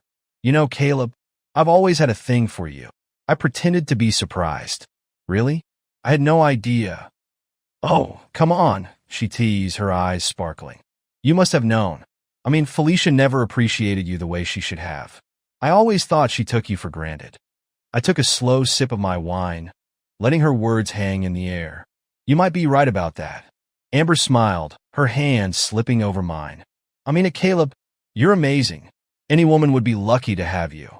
I let out a soft chuckle, shaking my head. "If only you'd told me that sooner." Amber's eyes widened slightly, and I could see the flicker of hope in them, the kind of hope that makes people do reckless things. Meanwhile, back at home, Felicia was beginning to notice the shift. I could tell by the way she started watching me, asking more questions, trying to pry into my day. "You seem different lately," she said one night, her voice cautious. "Is everything okay?" "Yeah, everything's fine," I replied, keeping my tone casual. "Why wouldn't it be?" She frowned, her eyes narrowing slightly. "I don't know. You just seem distant." I shrugged. Maybe I've just been tired. It was a weak excuse, but it was enough to throw her off for now. I wasn't ready for a confrontation. Not yet. I needed to keep things quiet until my plan was fully in motion. The more I pulled away, the more suspicious Felicia became. I could see it in the way she watched me, the way her questions got more pointed. "Where were you tonight?" she asked one evening as I came in later than usual. "Out with Brian," I said smoothly. "You know how he gets?" one beer turns into 5. She didn't seem convinced, but there wasn't much she could say. After all, she was the one sneaking around with Gregory. If she wanted to accuse me of anything, she'd have to admit her own guilt first. I made sure to keep things just ambiguous enough to drive her crazy. I didn't give her anything solid to latch onto, just enough to make her wonder. It was a delicate balance, but I was getting good at it. The key was to make her feel exactly what I had felt: confused, paranoid, and constantly questioning everything. Every time I saw her glance at her phone or furrow her brow when I gave her a vague answer, I felt a dark sense of satisfaction. It wasn't enough to even the score. Not yet, but it was a start. And Amber? She was all in. The dinner had gone perfectly, and by the end of the night, she made it clear that she was ready for more. She kissed me on the cheek as we said goodnight, her lips lingering just a second too long. "Call me," she whispered, her breath warm against my skin. I smiled. Count on it. As I drove home that night, I couldn't help but feel a twisted sense of triumph. Felicia had no idea what was coming, and Amber was falling deeper into the trap with every passing day. The stage was set. All I had to do was play my part and wait for the right moment to watch it all fall apart. Our wedding anniversary arrived faster than I expected. It was supposed to be a celebration of love, right? 5 years together, 3 of them married, and instead, I was planning a grand spectacle of betrayal and humiliation. The irony didn't escape me. Felicia had no idea what was coming. She'd chosen her path with Gregory, and tonight, she was going to see just how far off course she'd veered. I went all out. I booked a countryside villa, a gorgeous, sprawling estate with ivy-covered walls, chandeliers, and a garden that looked like it belonged in some fairy tale. We invited everyone: friends, colleagues, neighbors. And of course, Gregory. I made sure he got an invite. The point wasn't just to hurt Felicia, it was to make sure she had an audience. That morning, Felicia seemed genuinely excited. It was the most animated I'd seen her in months, which only pissed me off more. Her excitement wasn't for me. It was for the show we'd put on for everyone. She floated around the house, humming to herself as she got ready, completely unaware that I was just as excited, for very different reasons. By the time the evening rolled around, the villa was packed with guests. I greeted everyone with a smile, playing the role of the perfect husband. Felicia looked radiant in her dress, that same damn red one she'd worn with Gregory. I couldn't decide if she wore it out of guilt or arrogance, but either way, it only fueled my resolve. Throughout the night, I stayed close to Felicia, my hand on the small of her back, whispering sweet nothings in her ear. She beamed at our friends, soaking up every compliment about how lucky we were, how strong our relationship seemed. I nodded along, biting down on every word I wanted to say out loud. If only they knew. Amber was there too, looking stunning and dangerous in a sleek black dress. I caught her smirking at me from across the room, and I gave her a subtle nod. She knew her role. She knew exactly when and how to move. Gregory, on the other hand, showed up late, exactly as I had hoped. I was mid-conversation with some of Felicia's co-workers when I noticed her freeze for just a second, her eyes flickering toward the door. There he was, walking in like he owned the place, wearing that smug smile I knew so well from the pictures. The change in Felicia was instant. Her entire body seemed to come alive. She smiled, really smiled, in a way I hadn't seen in months. It was like watching someone wake from a long sleep. That was all the confirmation I needed. I'd wondered if I'd imagined their connection, if I'd overreacted. But seeing the way she looked at him, there was no mistaking it. I clenched my jaw, but forced myself to stay composed. No explosions, no fights, not yet. There was a script to follow, and I was going to stick to it. I made sure to give Gregory a warm welcome, clapping him on the shoulder and handing him a drink. Felicia watched us, her smile tight and nervous. She had no idea just how much I knew. As the night wore on and the crowd began to thin, I slipped away from the party. Felicia noticed, of course. I could feel her eyes following me as I excused myself and disappeared up the grand staircase to the second floor. That was her cue. Soon enough, she'd come looking. But by then, it would be too late. Amber was already waiting in the room, leaning casually against the bedpost with that same mischievous grin. "You sure about this?" she asked, though we both knew she wasn't going to stop me. "More than sure," I muttered, closing the door behind me. She didn't need any more convincing. Within minutes, we were tangled up in the sheets, her hands everywhere, her breath hot against my neck. It was wild, messy, nothing like I'd ever experienced with Felicia. But it wasn't about the sex. It was about the plan, the moment of reckoning that was about to arrive. And right on cue, the door swung open. Felicia stood there, frozen in the doorway, her expression shifting from confusion to disbelief to absolute devastation. Her mouth opened, but no sound came out. Amber, completely unbothered, sat up slowly, pulling the sheet around her like she was wrapping herself in victory. "Well," Amber said with a smirk, "looks like you finally know what it feels like to be betrayed."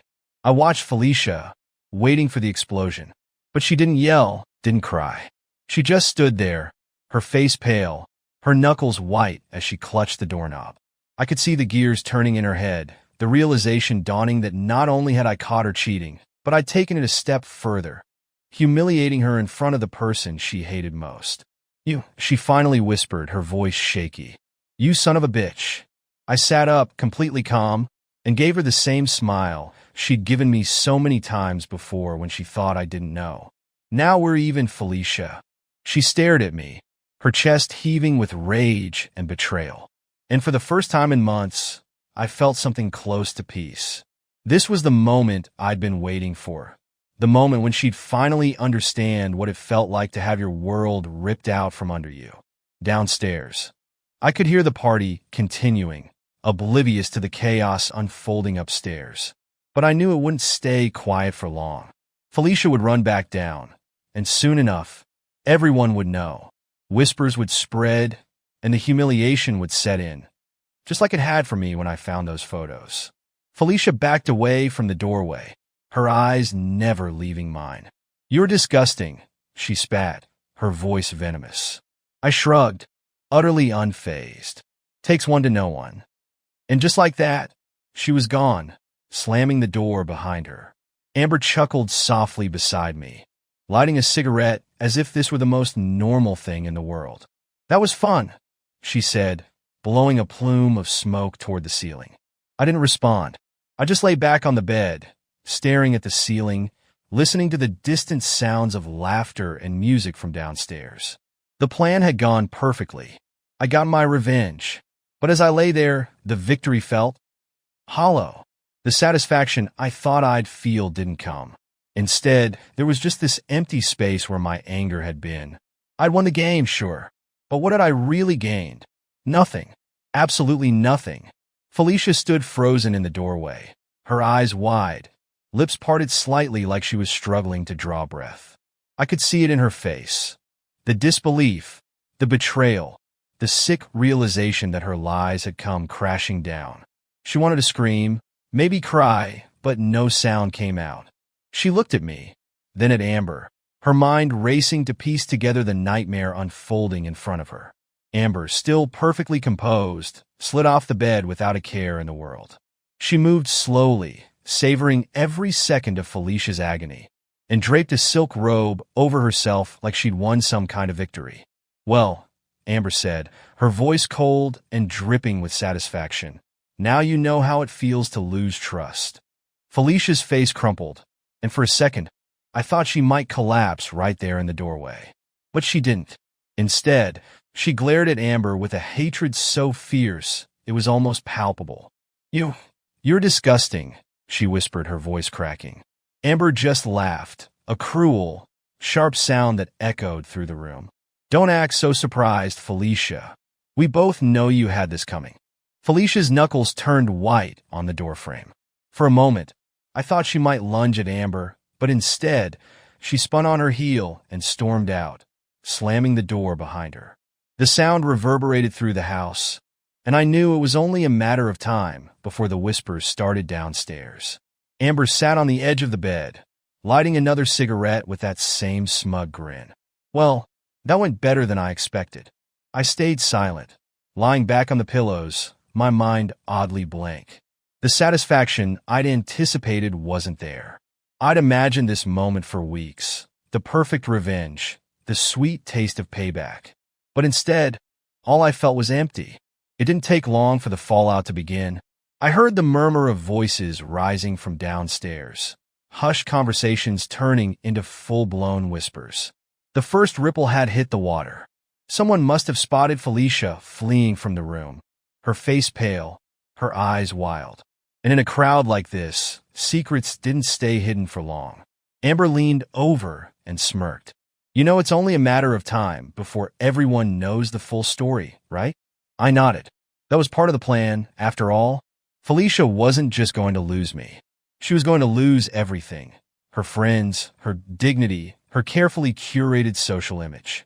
By the time we made our way downstairs, the whispers had reached full volume.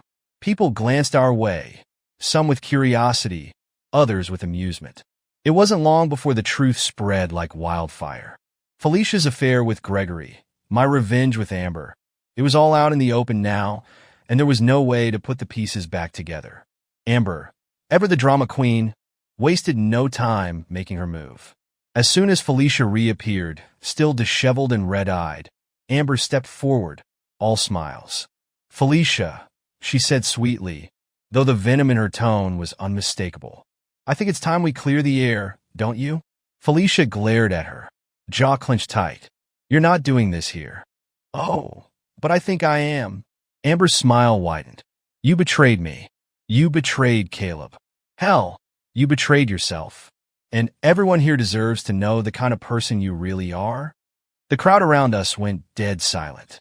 Felicia looked like she wanted to disappear, but Amber was relentless, her words sharp and merciless. "Let's be real, Felicia. You threw away your marriage for some loser who doesn't even have the balls to show up on time." Amber tilted her head mockingly.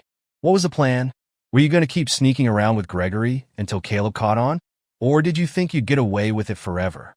Felicia's eyes darted around the room, searching for support, for someone, anyone, to take her side. But the faces staring back at her were cold, judgmental.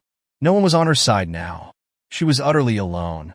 Amber turned to the crowd, addressing them like she was delivering the final blow. "I've had enough of being friends with a backstabbing bitch. So, Felicia, consider our friendship over." Felicia's expression crumbled. She opened her mouth to respond, but no words came out. Amber didn't wait for a reply. She gave a final smirk and sauntered away, leaving Felicia standing in the middle of the room, exposed and humiliated. And just like that, the social circle Felicia had spent years building began to unravel. It was like watching a tower of cards collapse, one piece at a time. People whispered behind her back, their smiles tight and insincere. Friends she thought she could count on distanced themselves, not wanting to get caught in the crossfire. As for Gregory, he vanished the moment things got messy. I knew he'd bail, and he didn't disappoint. By the time Felicia's world started to crumble, he was already pulling away, trying to salvage his own reputation. Rumors spread at her workplace, too. Felicia had always been the rising star, the one everyone admired. But now she was just the woman who'd ruined her marriage for a fling with a coworker. The whispers followed her into meetings, into every conversation she had at the office. Her professional reputation, once spotless, was now tarnished beyond repair. Felicia tried to fight back at first, tried to explain, tried to justify, but no one wanted to hear it. Gregory kept his distance, refusing to get involved, and without his support, Felicia had nothing to stand on. She was left to face the consequences alone. I watched it all unfold with a strange sense of detachment. I thought it would feel good, seeing her world fall apart. And for a while, it did. There was something satisfying about watching her lose everything, knowing that she was getting exactly what she deserved. But as the days went by, the satisfaction began to fade. The anger that had driven me, the rage that had fueled my every move, it started to dissipate, leaving behind nothing but a hollow ache. I'd won the game, sure, but at what cost? Felicia was a mess, isolated, disgraced, abandoned by the very people she thought would always have her back. And I wasn't any better. I had destroyed her, yes, but in doing so, I'd lost myself along the way. In the immediate aftermath, watching Felicia's world crumble gave me a strange, grim satisfaction. It felt like justice, the kind of justice I'd imagined 1,000 times over. I watched her stumble through the wreckage of her life like a ghost. No more late-night meetings. No more sneaky texts. Our friends avoided her like a disease. At work, the respect she once commanded evaporated, replaced by whispers and side eyes. And Gregory? He'd ghosted her entirely, leaving her to deal with the fallout on her own. I'd won. I'd burned everything to the ground just like I wanted.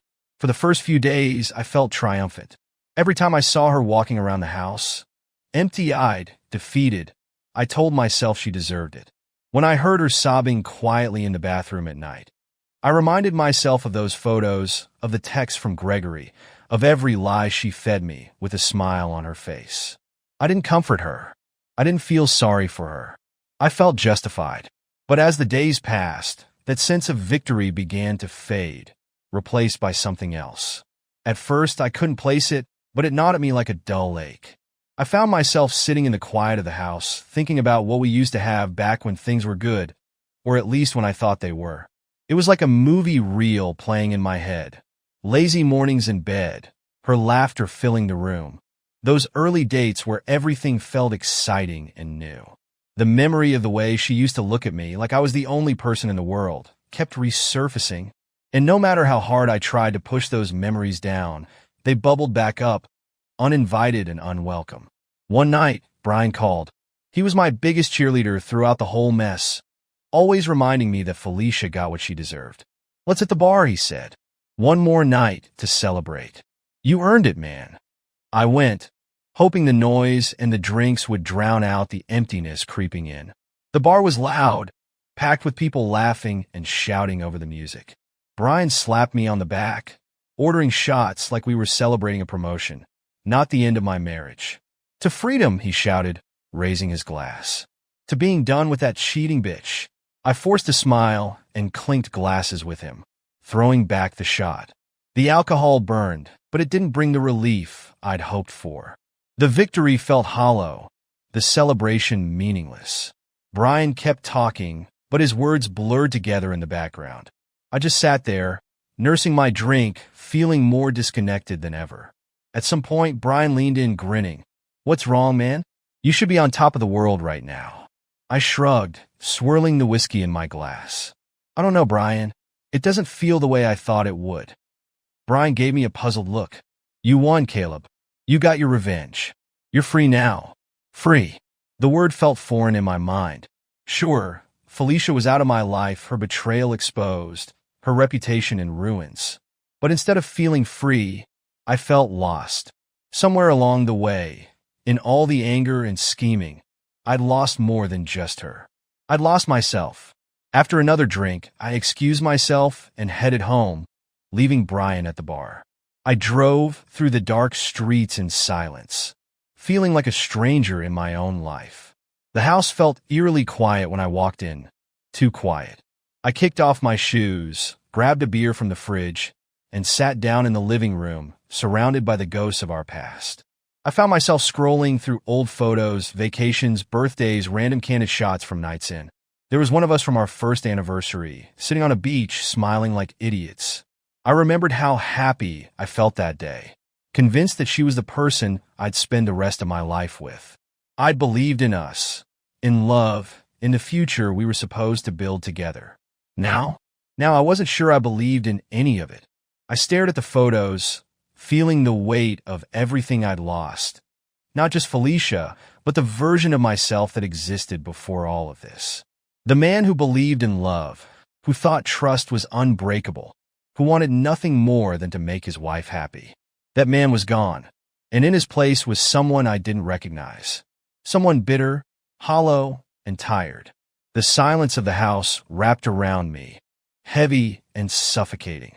I took a long sip of my beer and leaned back on the couch, letting the memories wash over me. Revenge was supposed to bring peace. That was the lie I'd told myself.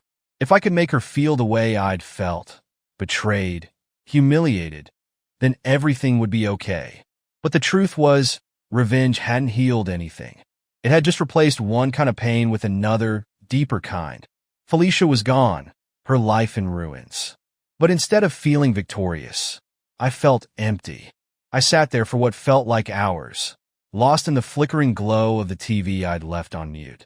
The beer grew warm in my hand, and the photos on my phone blurred as I scrolled aimlessly through them. I knew then that there would be no closure, no neat ending to this story. Just a broken marriage, shattered trust, and the bitter realization that some wounds don't heal. They just linger like scars. I had won, but the victory was meaningless. Peace remained out of reach, and the man I used to be, the man who believed in love, was gone for good. All that was left was the empty house, the quiet hum of old memories, and me, sitting alone in the ruins of a life I thought I understood. And for the first time since this whole mess began, I understood the real cost of revenge. I hadn't just lost Felicia. I'd lost myself.